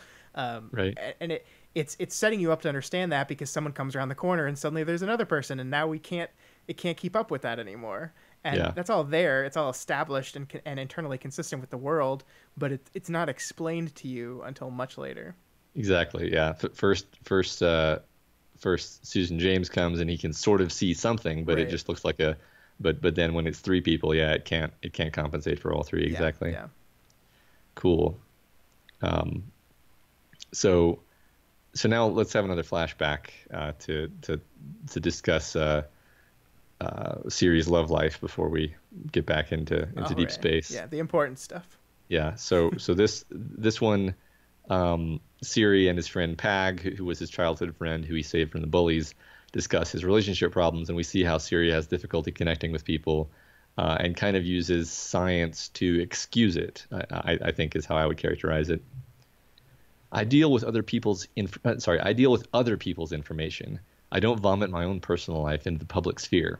Whatever hybrids and constructs I work with, they don't touch, interrogate. I finished. You knew Chelsea was an old-fashioned girl right off the top. Yeah, when it suits her, I gulped ale. But she's cutting edge when she's got a splicer in her hand. Which isn't to say that her strategies couldn't use some work. Strategies. And then he's thinking or remembering perhaps, it's not a strategy, for God's sake. Can't you see I'm hurting? I'm on the fucking floor, Siri. I'm curled up in a ball because I'm hurting so much. And all you can do is criticize my tactics? What do I have to do? Slash my goddamn wrists? I shrugged and turned away. Nature's trick. She cries, I said now. High blood lactate levels makes it easy for her. It's just chemistry, but she holds it up like it's some kind of IOU. Pag pursed his lips. Doesn't mean it's an act. Everything's an act. Everything's strategy. You know that, I snorted. And she's miffed because I base a skin on her? I don't think it's so much the actual skin as the fact that you didn't tell her. You know how she feels about honesty in relationships? Sure, she doesn't want any. He looked at me. Give me some credit, Pag. You think I should tell her that sometimes the sight of her makes me shudder? The system called Robert Paglino sat quietly and sipped his drugs and set the things he was about to say in order. He took a breath. Yeah. So what's happened here is she's mad at him because he made a simulated like Matrix porn model based on her. Because he prefers that to actual her. Yeah. and why he doesn't would understand. She be upset about Right. that? Yeah, he doesn't understand why that's upsetting to her. And also he has this this isn't even like misogyny. It's just like refusal to actually understand her as a human being. Right. You know? Because there's an earlier part in the book that we didn't pull out when he writes her a story. He's like, I don't think she understands how like the sexes are constantly in conflict with each other. Let me explain it to her in a cutesy little way that'll bring her back into it. And he writes the story that's basically like, we're destined to break up and fail and hate each other forever. Yeah, right. We're just trying to manipulate each other so that we can pass our genes on. Yeah, that's it. That's all there is to it. Yeah. Why wouldn't she? And I love the end of that beat is, I'll never understand why it didn't go right. And Yeah. It's just like, right. Yeah. But see, there's really subtle things going on here, and this is what I think we were talking about earlier. Because the end of this passage is the system called Robert Paglino sat quietly and sipped his drugs. So it feels like if you read this section, he's acting. Yes, he doesn't understand. He doesn't get what's going on. But hey, men and women have had trouble understanding each other for all time. There's nothing particularly like non-human about this. Mm-hmm. And it's almost as if he realizes this and then like intentionally shifts the way he's describing this back to distance himself, like to describe Pag as not his friend anymore, to describe him as a system. Like he's consciously like trying to wring his emotions out and just make this observing systems again. Yeah. It feels so like deliberate and intentional here. I think you're right, because like if you look at his thoughts throughout this whole passage, and that's why I chose this one in particular, because of how it begins, where he's complaining that whatever hybrids and constructs I work with, they don't, and then his mind thinks touch, and you realize that's what he's objecting to. He's objecting to the intimacy, and that's it. It's the intimacy and the revealing of what's actually inside him. It's not which is unreasonable and bad for the relationship, and it's because the human part of him is afraid of that because of his his childhood. Right. It has nothing to do with his brain, with his hemispherectomy. Yeah. And I mean his response to her basically on the floor rolling in a ball crying because she's so upset about this. His response to this is nature's trick. Yeah. And his response is to try to systemize it as much as possible, to try to explain it away as this is just nature doing what it does, because it kind of ties back to that story, that never-ending conflict between male and female. He's trying as hard as he can to tie it into this. And what it really is, you're absolutely right. What it really is he's uncomfortable. This relationship is pushing him out of his comfort zone, and he doesn't like it. Yeah. And he is feeling these emotions. He's just not aware of them. In fact, I never quite made this connection, but it's almost like he has blind sight for his emotions. Oh yeah, I like that. Well, and it's true here, because like even you look, like, everything's an act, everything's a strategy, which is him talking in his typical way, but he snorts that. Like, I snorted. That's not an emotionally dead response. That's not I am not feeling these things. It's like the way he talks is betraying the way he's trying to hold himself up to us, the receiver of his message.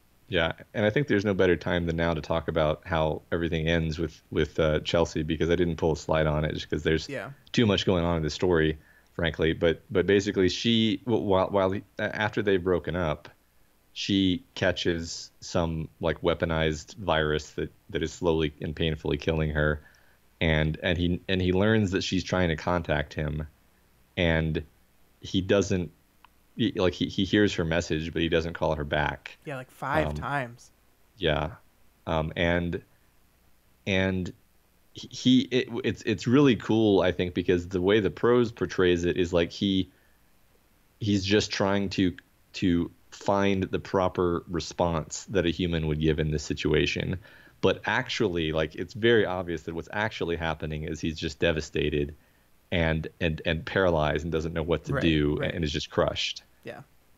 He's like, his whole thing is, and it's so funny because I wish we had the quotes here, because I don't want to get this wrong, but he basically, he says, I've looked through all this like grief counseling and deathbed speeches and all this stuff, and I can't find the right words to say. Yeah. And if this was truly a system, if there's truly just a cause and effect response and a question and answer type thing, he would absolutely be able to find the right words to say. There's got to be something that applies close enough to what she's going through that he could do some Googling and find it. But the real thing is, I don't have the words to say. I can't handle this. Yeah. If he really is the Chinese room that he claims to be, then then he would just call her, right? And although I think you made a point earlier that maybe that's a facile distinction, like you could very well be a Chinese room and still have the wherewithal to respond properly. But anyway, so that was heartbreaking. So let's move on from that to something more cheerful. So on their most recent trip down to Rorschach, the crew have actually captured 2 scramblers, presumably because Rorschach let them have them. Of course, the crew doesn't know that at this point. And the crew begins to torture them under orders from Sarasti. Yeah. This is how you break down the wall. Start with 2 beings. They can be human if you like, but that's hardly a prerequisite. All that matters is that they know how to talk amongst themselves. Separate them. Let them see each other. Let them speak. Perhaps a window between their cages. Perhaps an audio feed. Let them practice the art of conversation in their own chosen way. Hurt them. It may take a while to figure out how. Some may shrink from fire, others from toxic gas or liquid. Some creatures may be invulnerable to blowtorches and grenades, but shriek in terror at the threat of ultrasonic sound. You have to experiment, and when you discover just the right stimulus, the optimum balance between pain and injury, you must inflict it without remorse. You leave them an escape hatch, of course. That's the very point of the exercise. Give one of your subjects the means to end the pain, but give the other the information required to use it. To one, you might present a single shape, while showing the other a whole selection. The pain will stop when the being with the menu chooses the item its partner has seen.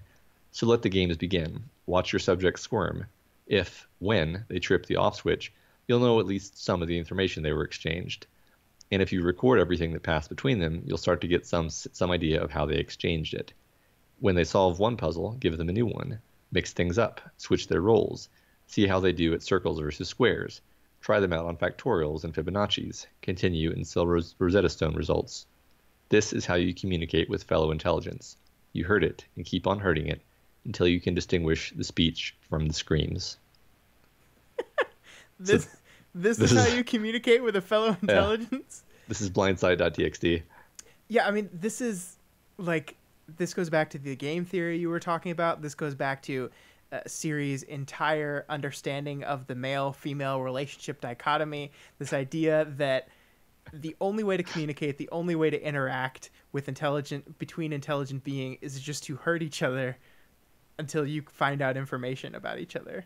Yeah. Which is insane, but maybe not wholly inaccurate. I mean, like, yeah, we kind of push against our walls to see what we can get away with and understand what the boundaries of existence are. We do this societally, we do this biologically. Like, there's a sad truth to it. It's a truth that I don't particularly like, but there might be a truth to it. Yeah, I mean, we're always testing each other. I mean, specifically here, they make the point that this probably is a very effective way of understanding a language or a mode of communication that you don't know, is to force the creatures to communicate. And yeah, I mean, this is a wonderful little microcosm for Peter Watts's highly cynical view of what kind of creatures we are and what we do to each other. Yeah. This is, I think, one of my favorite passages because it's distinct from a lot of the normal prose in that he's just kind of explaining this to you. Like, this is the procedure for. What's funny about all this, though, is that they don't actually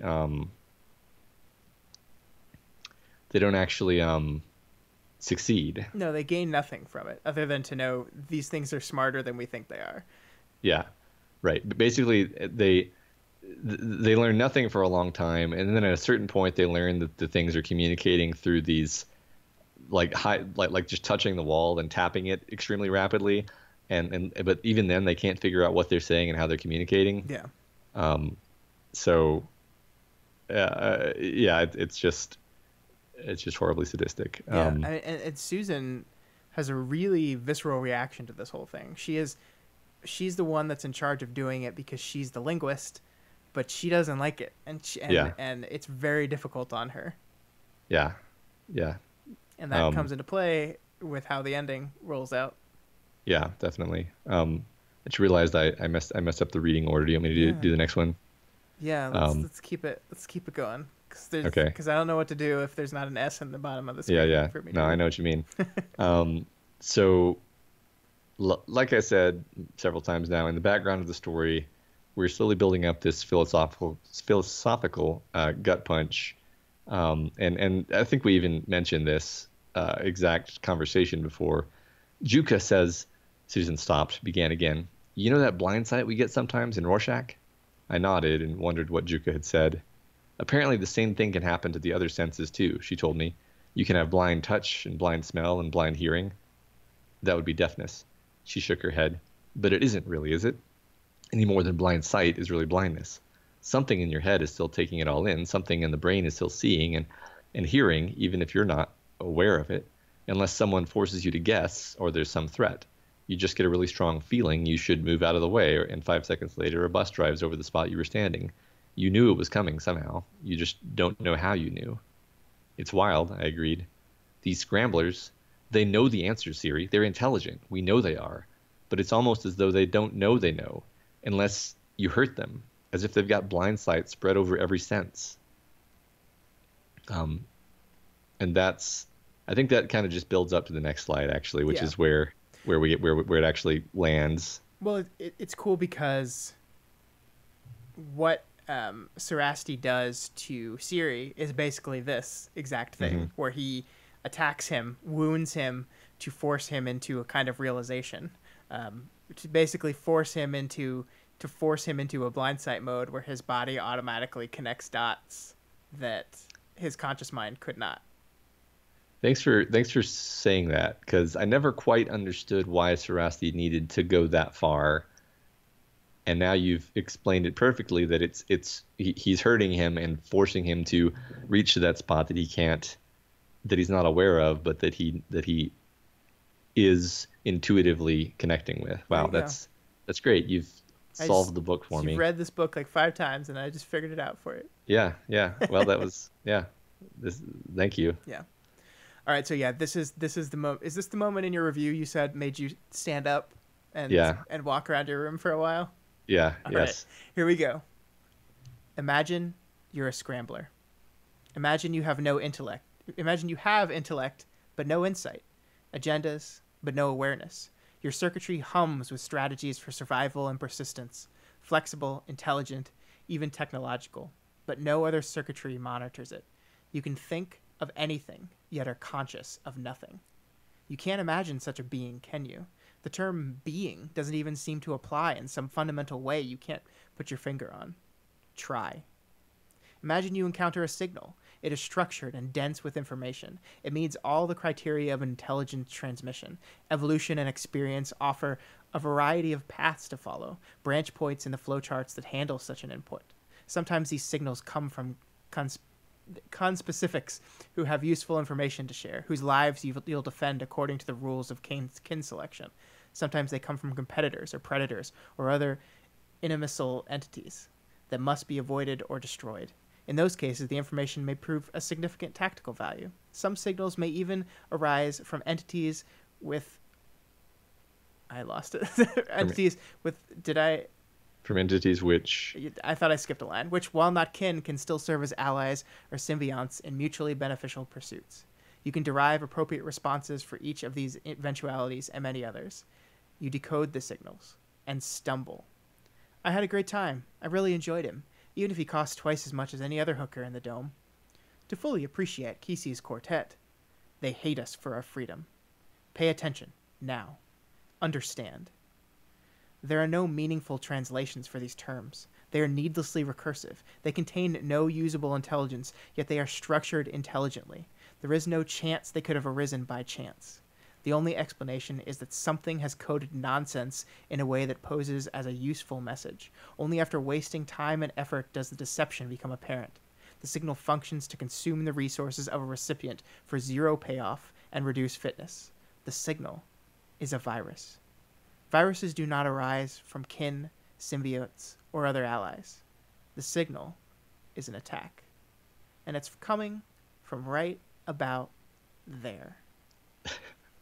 I just got chills. That's such a wonderful idea that like the idea of consciousness from a purely intellectual being is so confusing and unnecessary Yeah. that it comes off as threatening. Yeah, it's interesting because even since reading this book, I've gained like more language to talk about this, and a lot of what this has to do with what economist and philosopher Robin Hanson calls signaling, which is kind of a in vogue term now, but it's like we so much of our cognition and language and activity has more to do with showing other humans what a good person we are and what a good parent we are and what a good friend we are and what a good mate we are, so that we're basically buying social currency, and we're not even aware we're doing that. But when you do kind of a psychological experiment, you can kind of disentangle things and realize that if, you know, for example, people will stop doing certain things when other people aren't aware they're doing them, you know, very simple modes like that. And right. This is the recursion, is like in a social animal like us that has this consciousness and has this propensity for this recursion, this signaling, then yeah, if something else is trying to understand, like, okay, what are they communicating blueprints for? No, they're what is they hate us for our freedom. What the hell does that mean? And why would you send this to me? Yeah. Right. Why would you send this at all? It's needlessly complex. It's needlessly recursive, and yeah, just the idea of our way of thinking and communicating is so pathological that a superintelligence would consider it an attack.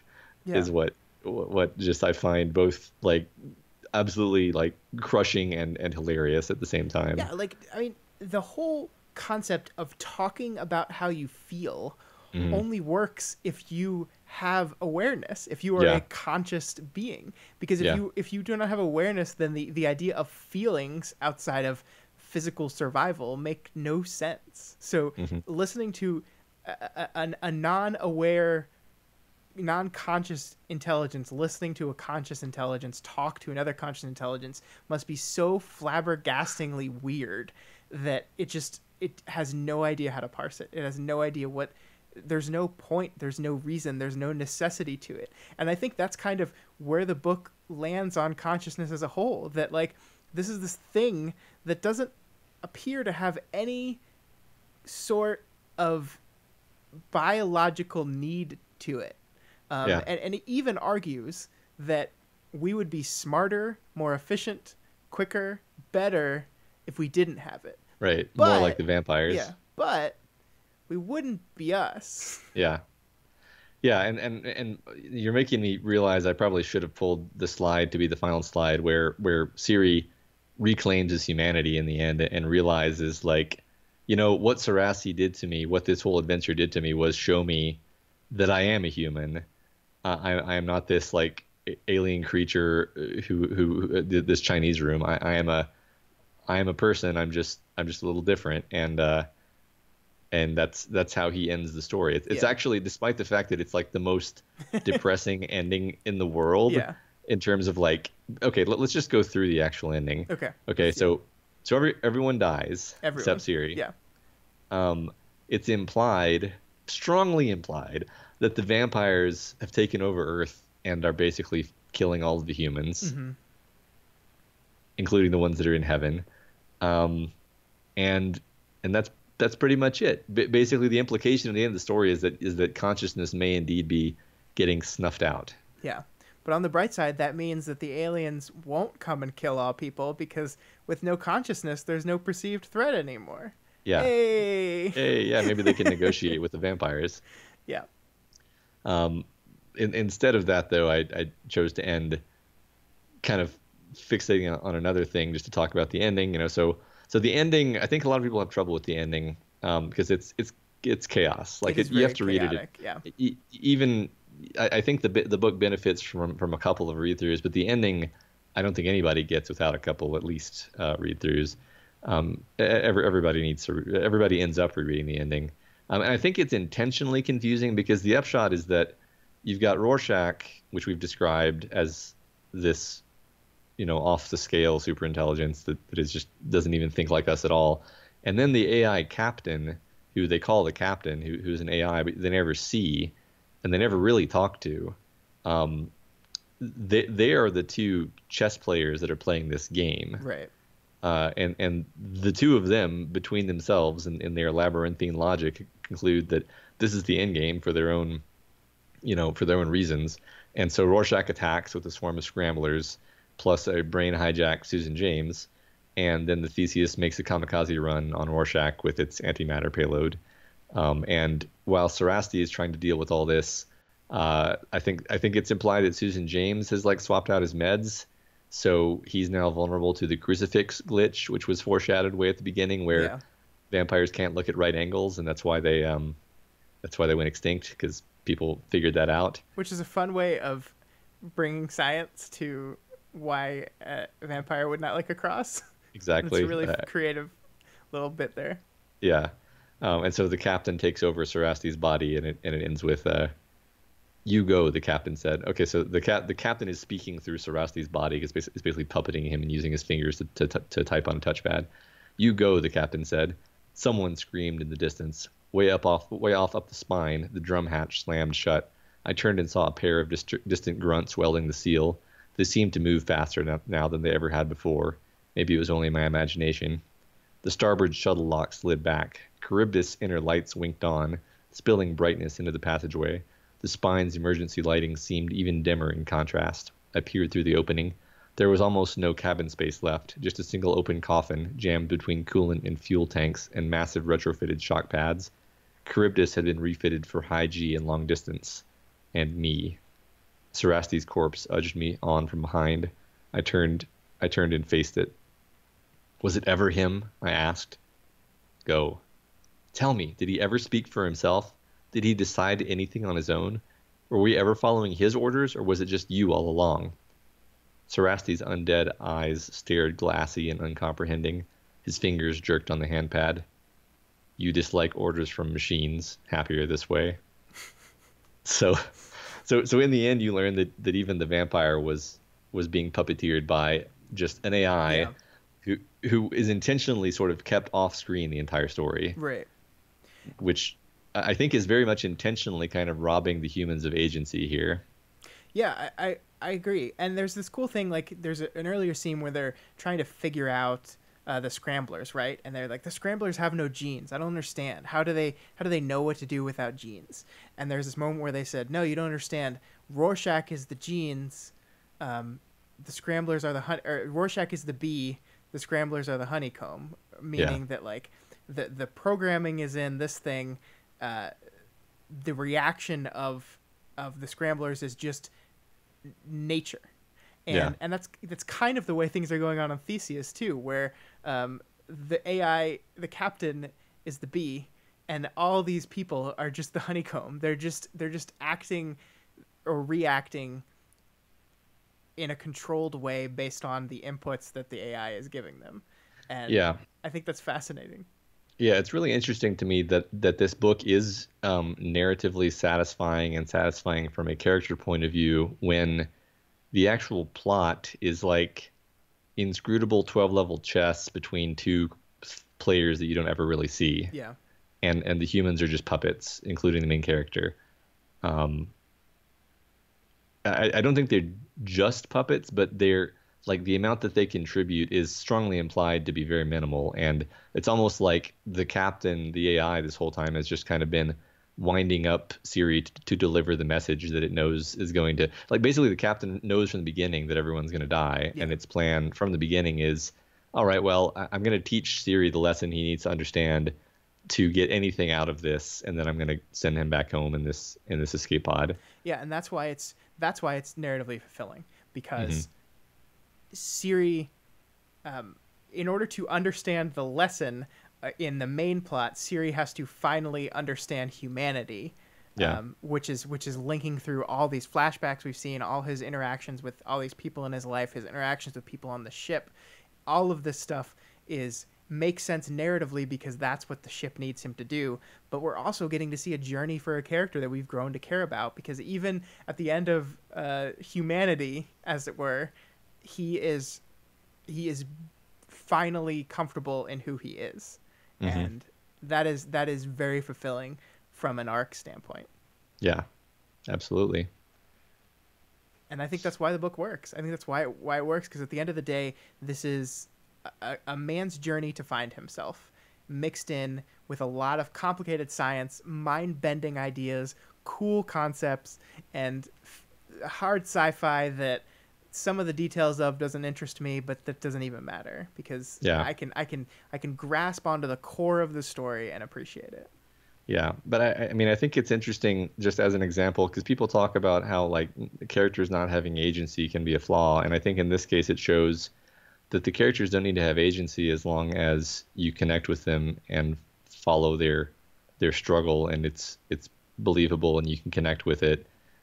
Which is what we're getting with the flashbacks, like you said. Like, this would be a much inferior book without the flashbacks.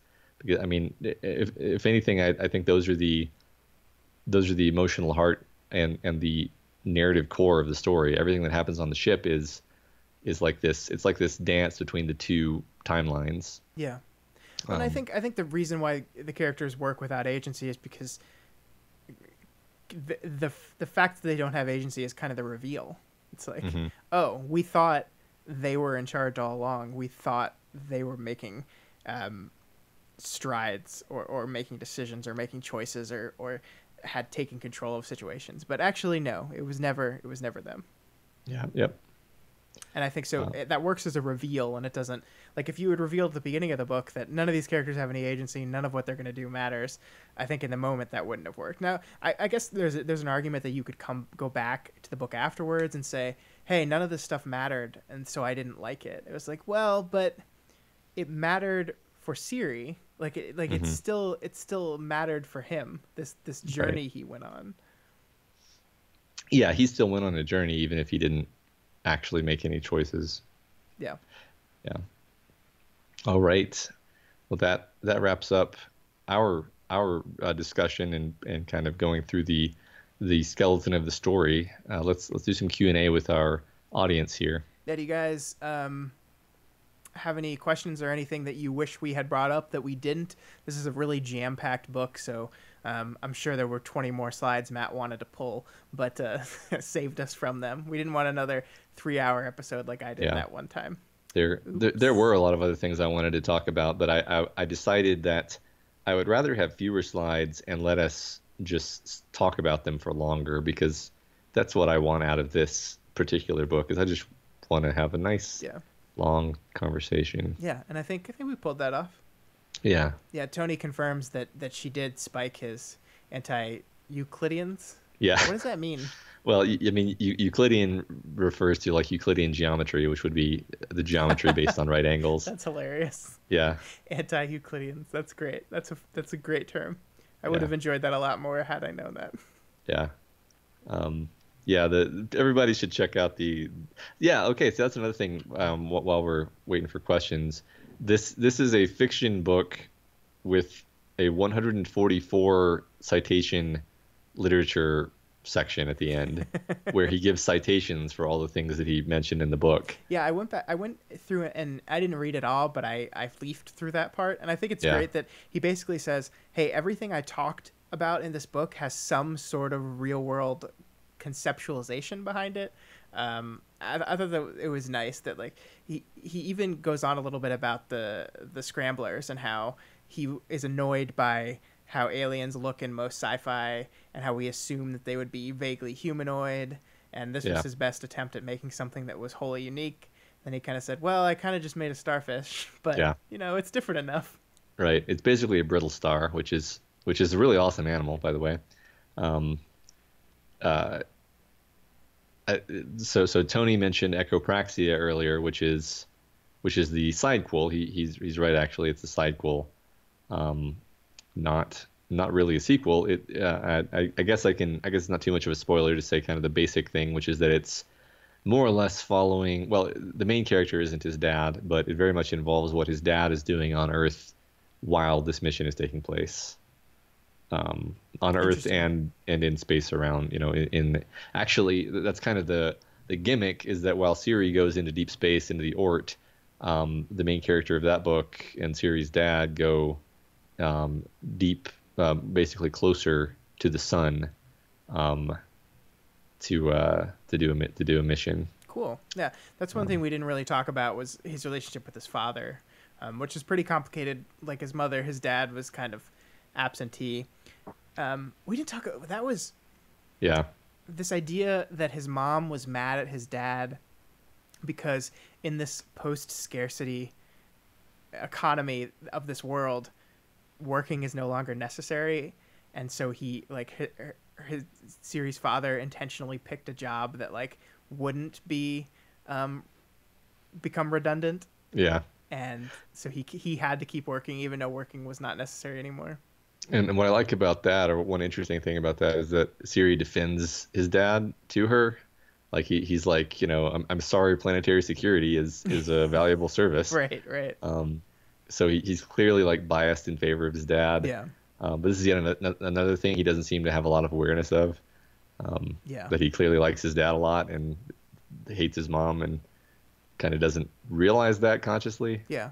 The world is interesting because they do take the time to show, like, I think we have often pondered about what a post-scarcity society would look like. And I think Star Trek is one of the most popular envisionings of that. And we see that, like, humanity is almost a utopia. Like, we all get along, we're all happy, nobody needs anything anymore. But we get very clearly in this world that there are some serious problems at home outside of any kind of alien intervention. Like, the thing that kills Charlotte is a terrorist attack between people who believe that we shouldn't be hooking ourselves up to machines and living in a virtual reality. I forget what they called them. Or some clever, realists. Yeah, there you go. Realists. Perfect. It's a clever name. So like there's still like this post-scarcity society still is not the balm that's going to solve all our problems as a species. Toby's asking how old was I when I first read it. We're trying to calculate that. It would have been about 10 years ago, roughly. So I was probably, I was in my early 20s, let's say. So, question for you, Matt. So you are very much, you like to explore this idea of the illusion of free will, and like something they talk about in this book about how our electrons kind of fire, our neurons fire before we're conscious. We make a decision. A decision is made in our brains in the milliseconds before we actually think of that decision, and therefore free will is almost an illusion that just allows us to exist with a consciousness. Is this something that you like thought about a lot before this book? Like, what came first, the chicken or the egg here? I think this book was definitely one of the first things that convinced me in that direction. Like I had like dabbled in, sort of pop philosophy when I was, but before I had read this book. And I think this book actually opened a certain kind of rabbit hole into a lot more literature on these kinds of topics because I found it so fascinating.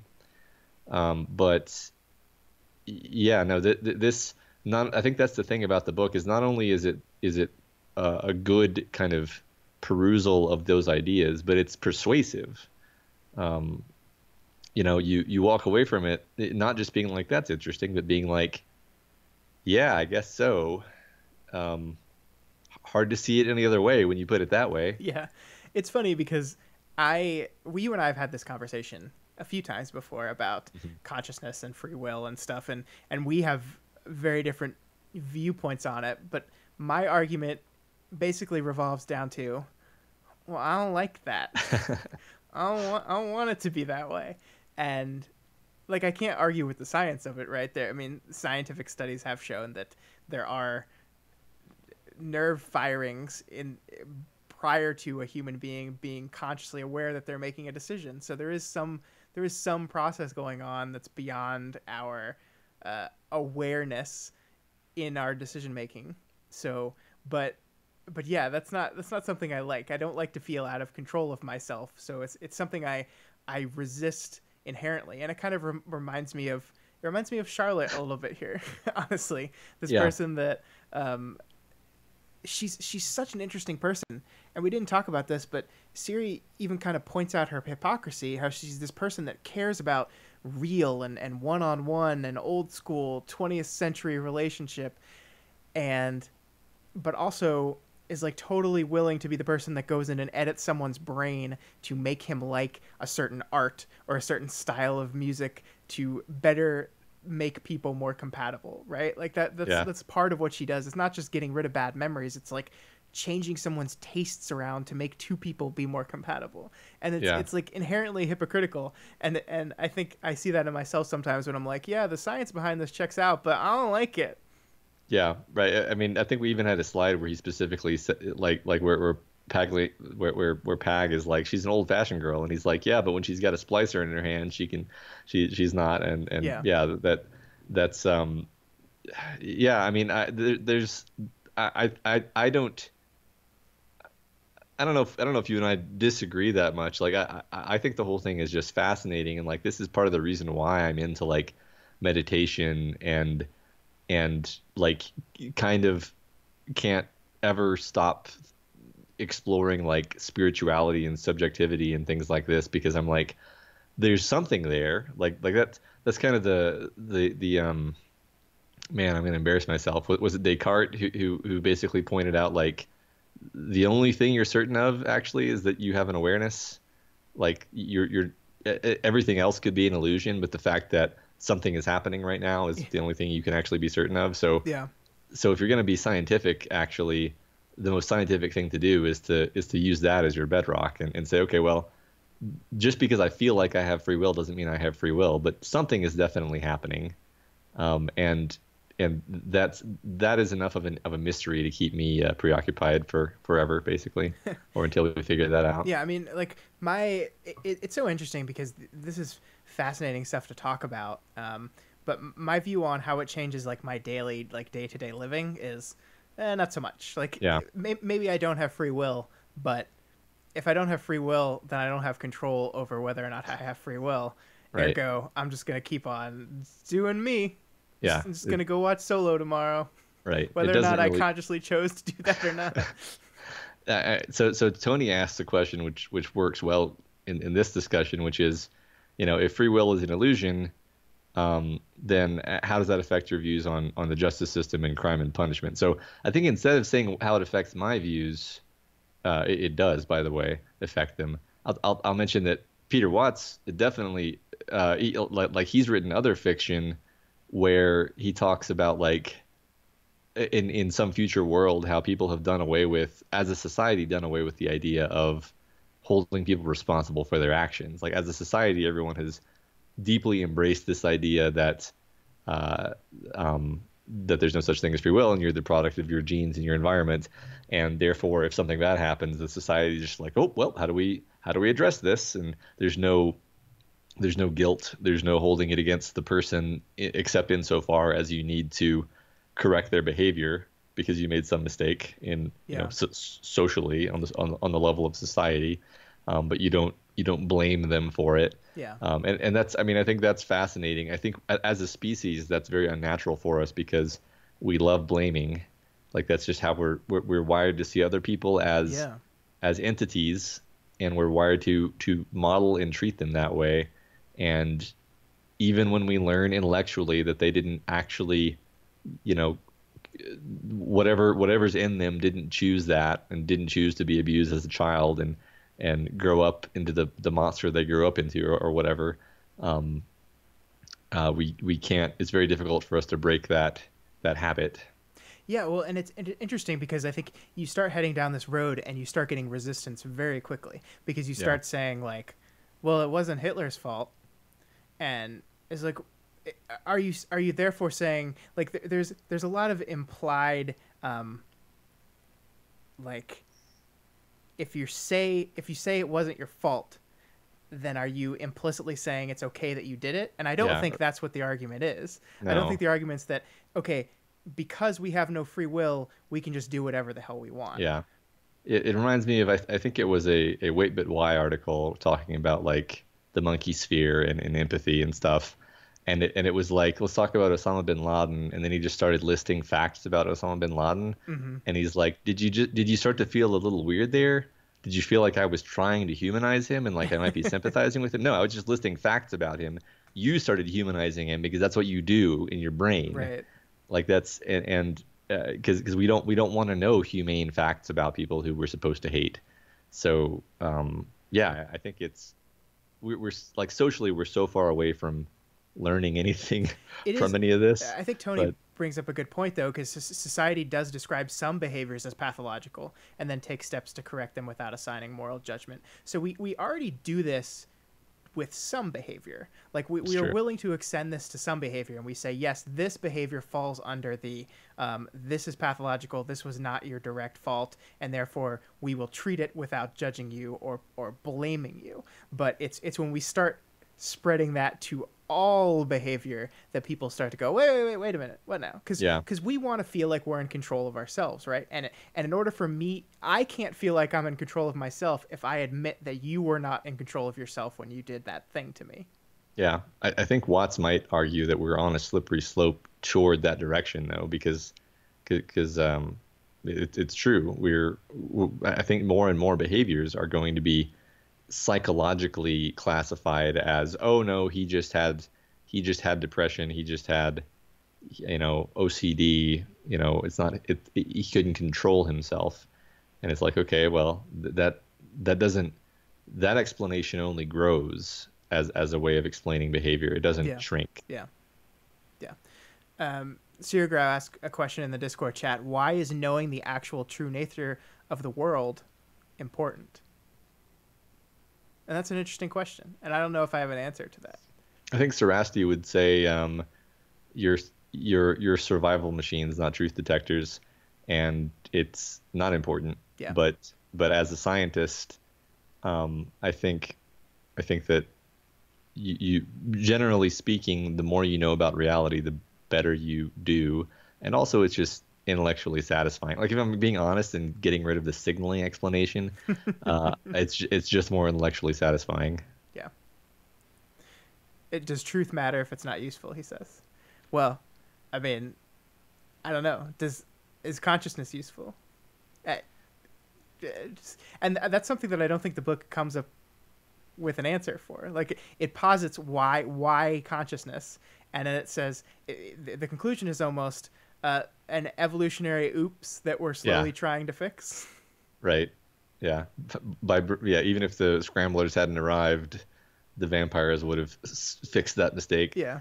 Yeah. Well, it even says outside vampires, there's a time, that whole argument they have. What about like the most powerful people in society? Could we say that they are just operating off of their post consciousness? They're operating off of game theory and rules and checks, and we just don't notice because they're the highest members of society. And that's an interesting thought. Yeah, it's definitely a thing Watts would point out, is that like psychopaths, get higher in the corporate ladder. We only notice psychopaths when we diagnose them. Yeah, which I guess is kind of a circular logic there, but that's one thing when you dig into the background material to the degree that it's worthwhile to do so, he talks about like how in his conception it's not like they cloned a vampire and that's how they brought them back. It's more like they took genes for high functioning autism and savantism and psychopathy in humans and basically made and then took the genes they found in the vampire remains and sort of mixed all that together to make what they're now calling the resurrected vampire. Right. So it's like a super psychopath human with vampire genes is probably more accurate. Yeah. I think the most fascinating realization in reading this book, the first time and the second read through, was this idea of how often we couple intelligence and consciousness, and how there's nothing biological that says those two things have to be coupled together. We just do it because it's all we know. But this exploration of what if those two things were separate? What would intelligence look like without consciousness? And conversely, we didn't even talk about this, but there's that whole thing about what consciousness looks like without intelligence. The guy who's walking and has to look and has to experience and see everything because he doesn't do it automatically. What our lives would be like if we didn't have things in our brain running beyond our ability to comprehend them. Yeah. Which is a fascinating thought, because there's so many things we do without thinking. So many things our body does each and every day without us being aware of them. There's new research, that I think was not really at all present when he wrote this book, talking about like the default mode network, which is basically this like this network, this neural structure throughout the brain that monitors the activities of the other parts of the brain and then like coordinates them with the frontal lobe. And like they've basically proven that like when you zap out the default mode network, the subject like reports not being conscious anymore. So it's basically like, yeah, you found it. Okay, you found consciousness. We found in the brain. consciousness. Yeah. Wow. I mean, basically, like I'm probably oversimplifying and doing like that pop journalism thing where I completely mangle the actual truth of it. But it's worth reading about if you're at all interested in this stuff, because it's a pretty new thing. How do you report non-consciousness? I think I don't remember what that was my thought too. Honestly, it's like, okay, so maybe they just black out for a second until it comes back. I don't know. Interesting. Which is not the same thing as like functioning without a conscious awareness. Like that's right. I think the closest thing that humans get to like non-consciousness is like really advanced meditative states. Yeah. Where the person is like, yeah, when I'm in that state, just no one's home. I'm just experiencing existence in a pure form with no intermediation. Well, I like the example of muscle memory that the book postulates. This idea that really good athletes aren't consciously doing anything. They're just it's just ingrained into their being. And I think Sarasti is the one that says, well, just because you were conscious when your brain learned these things doesn't mean that was necessary. And I thought that was fascinating. Yeah, I think one of my favorite Sarasti quotes is your whole species is agnosiac by default, which is basically means like you're not aware of anything that's happening unless it's particularly salient. Right. Theseus is pointing out that there's some cool Blindsight fan art and that there's a teaser 2 trailer on Vimeo. I think I've seen that actually. It's like a trailer for a Blindsight movie, but the movie doesn't actually exist. But it's just some visual artists kind of made the trailer to just kind of be its own thing. I think that. Oh, cool. Yeah, I don't think I think I was aware they were making that, but I haven't actually seen it. So thanks for reminding me of that. Check this out, because some of the one critique I will have of this book is some of the setting descriptions were a little tough on me. I never really got a good picture in my mind's eye of what the Theseus looked like, and I know he goes out of his way to describe this, and for some reason it just never, like what the inside of the ship looked like, it never attached in my brain. I think that's fair. What the layout of this place was like. I couldn't like pick a certain reason in the writing why that was. I tried to for a while. I was like, why is this not working on me? And it just didn't, and I'm not sure why. Yeah. I think, if I was going to make one criticism, it would be that fairly early in the book, Siri's moving through the Theseus and he starts describing it, and for whatever reason, I'm just like, my brain just did not care. Like, it wasn't even a matter of yeah, like it's not even a matter of, oh, it was a poor description. It's like, I think it was probably a fine description. Yeah, it's just like I don't like exactly. You were just talking about vampires, and now you're asking me to care about like the bolts on the hull. I don't get back to the other stuff. Right.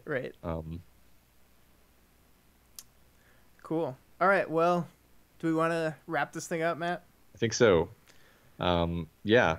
Thanks everyone for tuning in live, and for those of you listening on the podcast, you should come hang out with us next month. It's a lot of fun. Yeah, we should reveal the book though.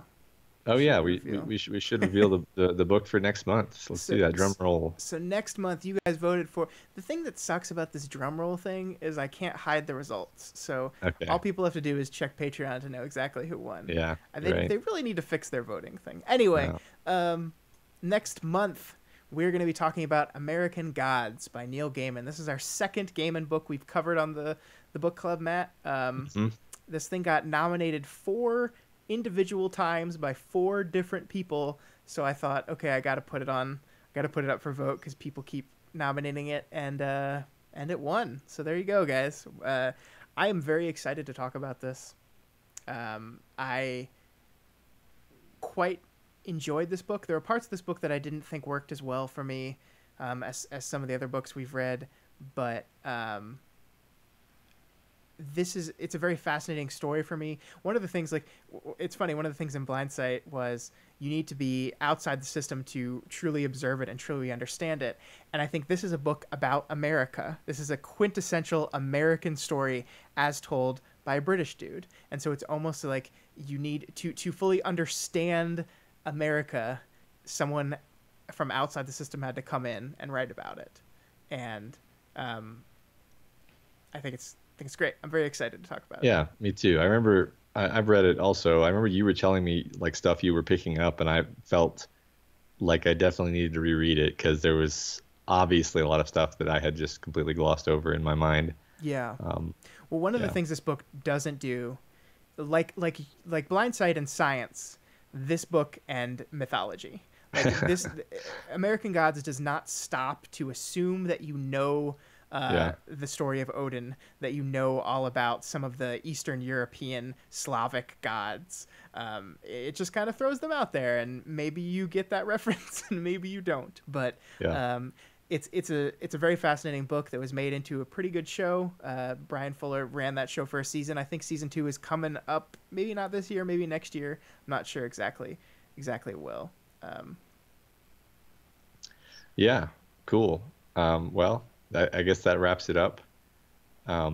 Again, thanks for hanging out with us. If you like what we do here at the Daily Planet and want to see more of it, head on over to our Patreon, patreon.com/dailyplanetfilms, and consider donating $1 a month or whatever else you can afford. You get access to our private Discord server, as well as the ability to vote for which books we cover, and tons of other cool benefits. Check it out. That's right. If you have any questions, comments, or just want to reach out to us, you can find us on Twitter at Daily Planet Films, or email us at dailyplanetfilms@gmail.com. So we will see you right back here next month, Friday, June 29th at 9:30 p.m. Central Time, to read American Gods by Neil Gaiman. We will see you all next month. Yay. Yay.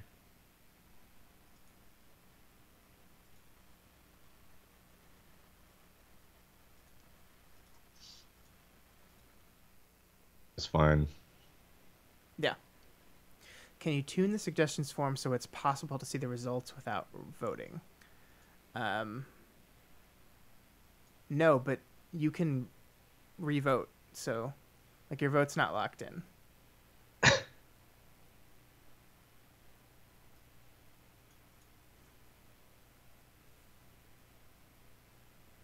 I think maybe he's asking so that you don't know what the winner is. You know, so that we can keep the winner secret. Is that am I missing something? I think he's saying I thought the book club would make me read more new books than I did so far. Now, I'm sorry. I like there's lots of votes. We can't know who's read what. But like the way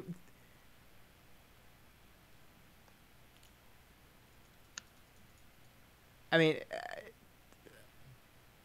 that the suggestions, I mean, here look, we have probably 100 book suggestions right now, and we go through and read them, and based on what we think would be interesting to talk about and what you guys have done. So like it doesn't matter. Like I don't care if you suggest a book more than once. Like I don't care if you suggested a book that's already been suggested. In fact, if that happens, because we see not only the suggestion and we see who suggested it. So if we get multiple independent suggestions for stuff, that is indication to us that people are interested in it. So, yeah.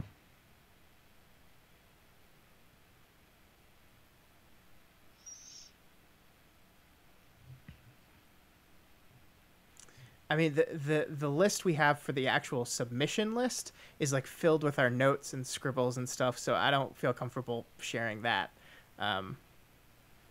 But you can see the actual votes, all 5 books. You can see those every month, and you can go back and look at every single one of them. Those polls are still out there on Patreon, and they always will be.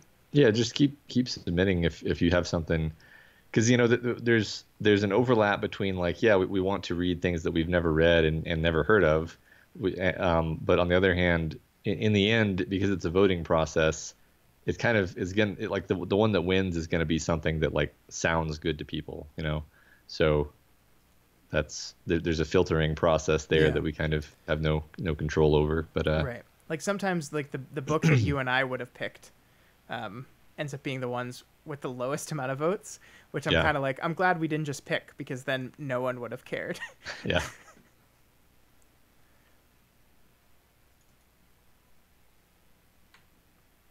But we try to keep, like, I don't think we've used, with the exception of the runner-up, I don't think we've reused a book in the poll yet. So it should be 4 new ones each time for sure. There should always be 4 new books in there, and eventually we might go back and redo some, or throw some back in that almost made enough votes but didn't. I think John Dies at the End got runner-up for the 4th month in a row, and I think Matt and I really want to read that book. So I think what we're going to do is the next time we do our We Pick It, I think we're probably just going to end up picking that book. I think that's a good solution, because it's something that people are definitely interested in, but just not quite enough to get over the hump. And it's something that you and I really want to read. So I think that's a good solution there. Yeah. Yeah. I like that mechanism, because then, you know, we can read, like I said, it alleviates the problem with there being too much filtering. And if there's some weird esoteric thing that nobody's going to vote for, but we want to read it, then we can still Yeah, check it and out. we try to move genres around too. Like we did hard sci-fi for the last 2 months. We did a fantasy book before that, so I specifically picked stuff this time that weren't as science fiction-y and fantasy. Like American Gods is definitely a genre book, but it's not typical. Like it's not high fantasy and it's not hard sci-fi. Yeah. And none of the books on our list for this month really were. I don't know how you describe John dies at the end. I Weird. don't either. Weird. I saw the movie. I somehow don't know anything about that, like, at all. Yeah. Yeah, it is always a struggle to juggle thing I like and new thing. It is. Because there's a comfort to something that you've read that you know. Like, I think going into this month, Matt and I were very confident that this would be a pretty good episode because we were going to have a lot to say about this book. And a lot of times when it's a book you haven't read, you're kind of rolling the dice. And I don't want to do a bad show, but I also want to experience some new books. Yeah, right. Like I think this book had actually been like on the suggested list for a while, and Yeah. we were like, I mean, that's first of all, I actually kind of was like, people are going to think I, lobbied for this book or something when really all I did was I just said that I loved it a Yeah. whole bunch of times. Isn't that what lobbying is? I never said I wanted it on the book club specifically. That's true. That's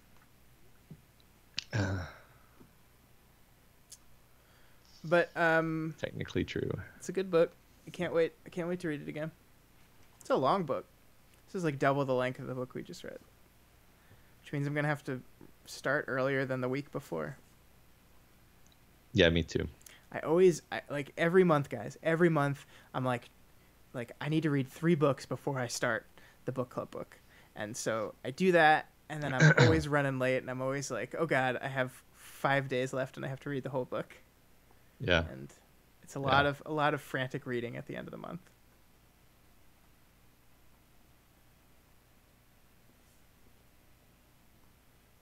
Yeah, urban fantasy without the fantasy. Yeah, so it's an urban book. Or without the urban? Wait. See, I'm gonna reference something Siri was talking about a good 15 minutes ago, just because I want to. Okay. This idea that why would intelligence develop this way? Like I think it's not implied one way or the other, but it's quite possible that like some first of all, I think like some level of self-awareness is not the same thing as full-blown human consciousness. So it's possible that there was some other alien race that gained space travel and had some level of self-awareness, maybe more like the vampires, maybe more like an octopus, maybe more like a cat, maybe something bizarre and not like us. And then either they evolved from there, or their own AI creations evolved from there. And especially if it's an AI that's self-modifying, that would be ruthless in like pruning away what's inefficient from itself, because like the scramblers in Rorschach do not seem organic at all. They seem technological entirely, which to me suggests that they are basically evolved artificial life. So that's why they're that way. And as for it being, it doesn't particularly matter whether they needed that to like become spacefaring or not. It's more like they're super effective replicators, and they're intelligent, and they prune themselves, and so that's how they remain, and they would never develop consciousness because it's a waste of resources. Anyway, sorry.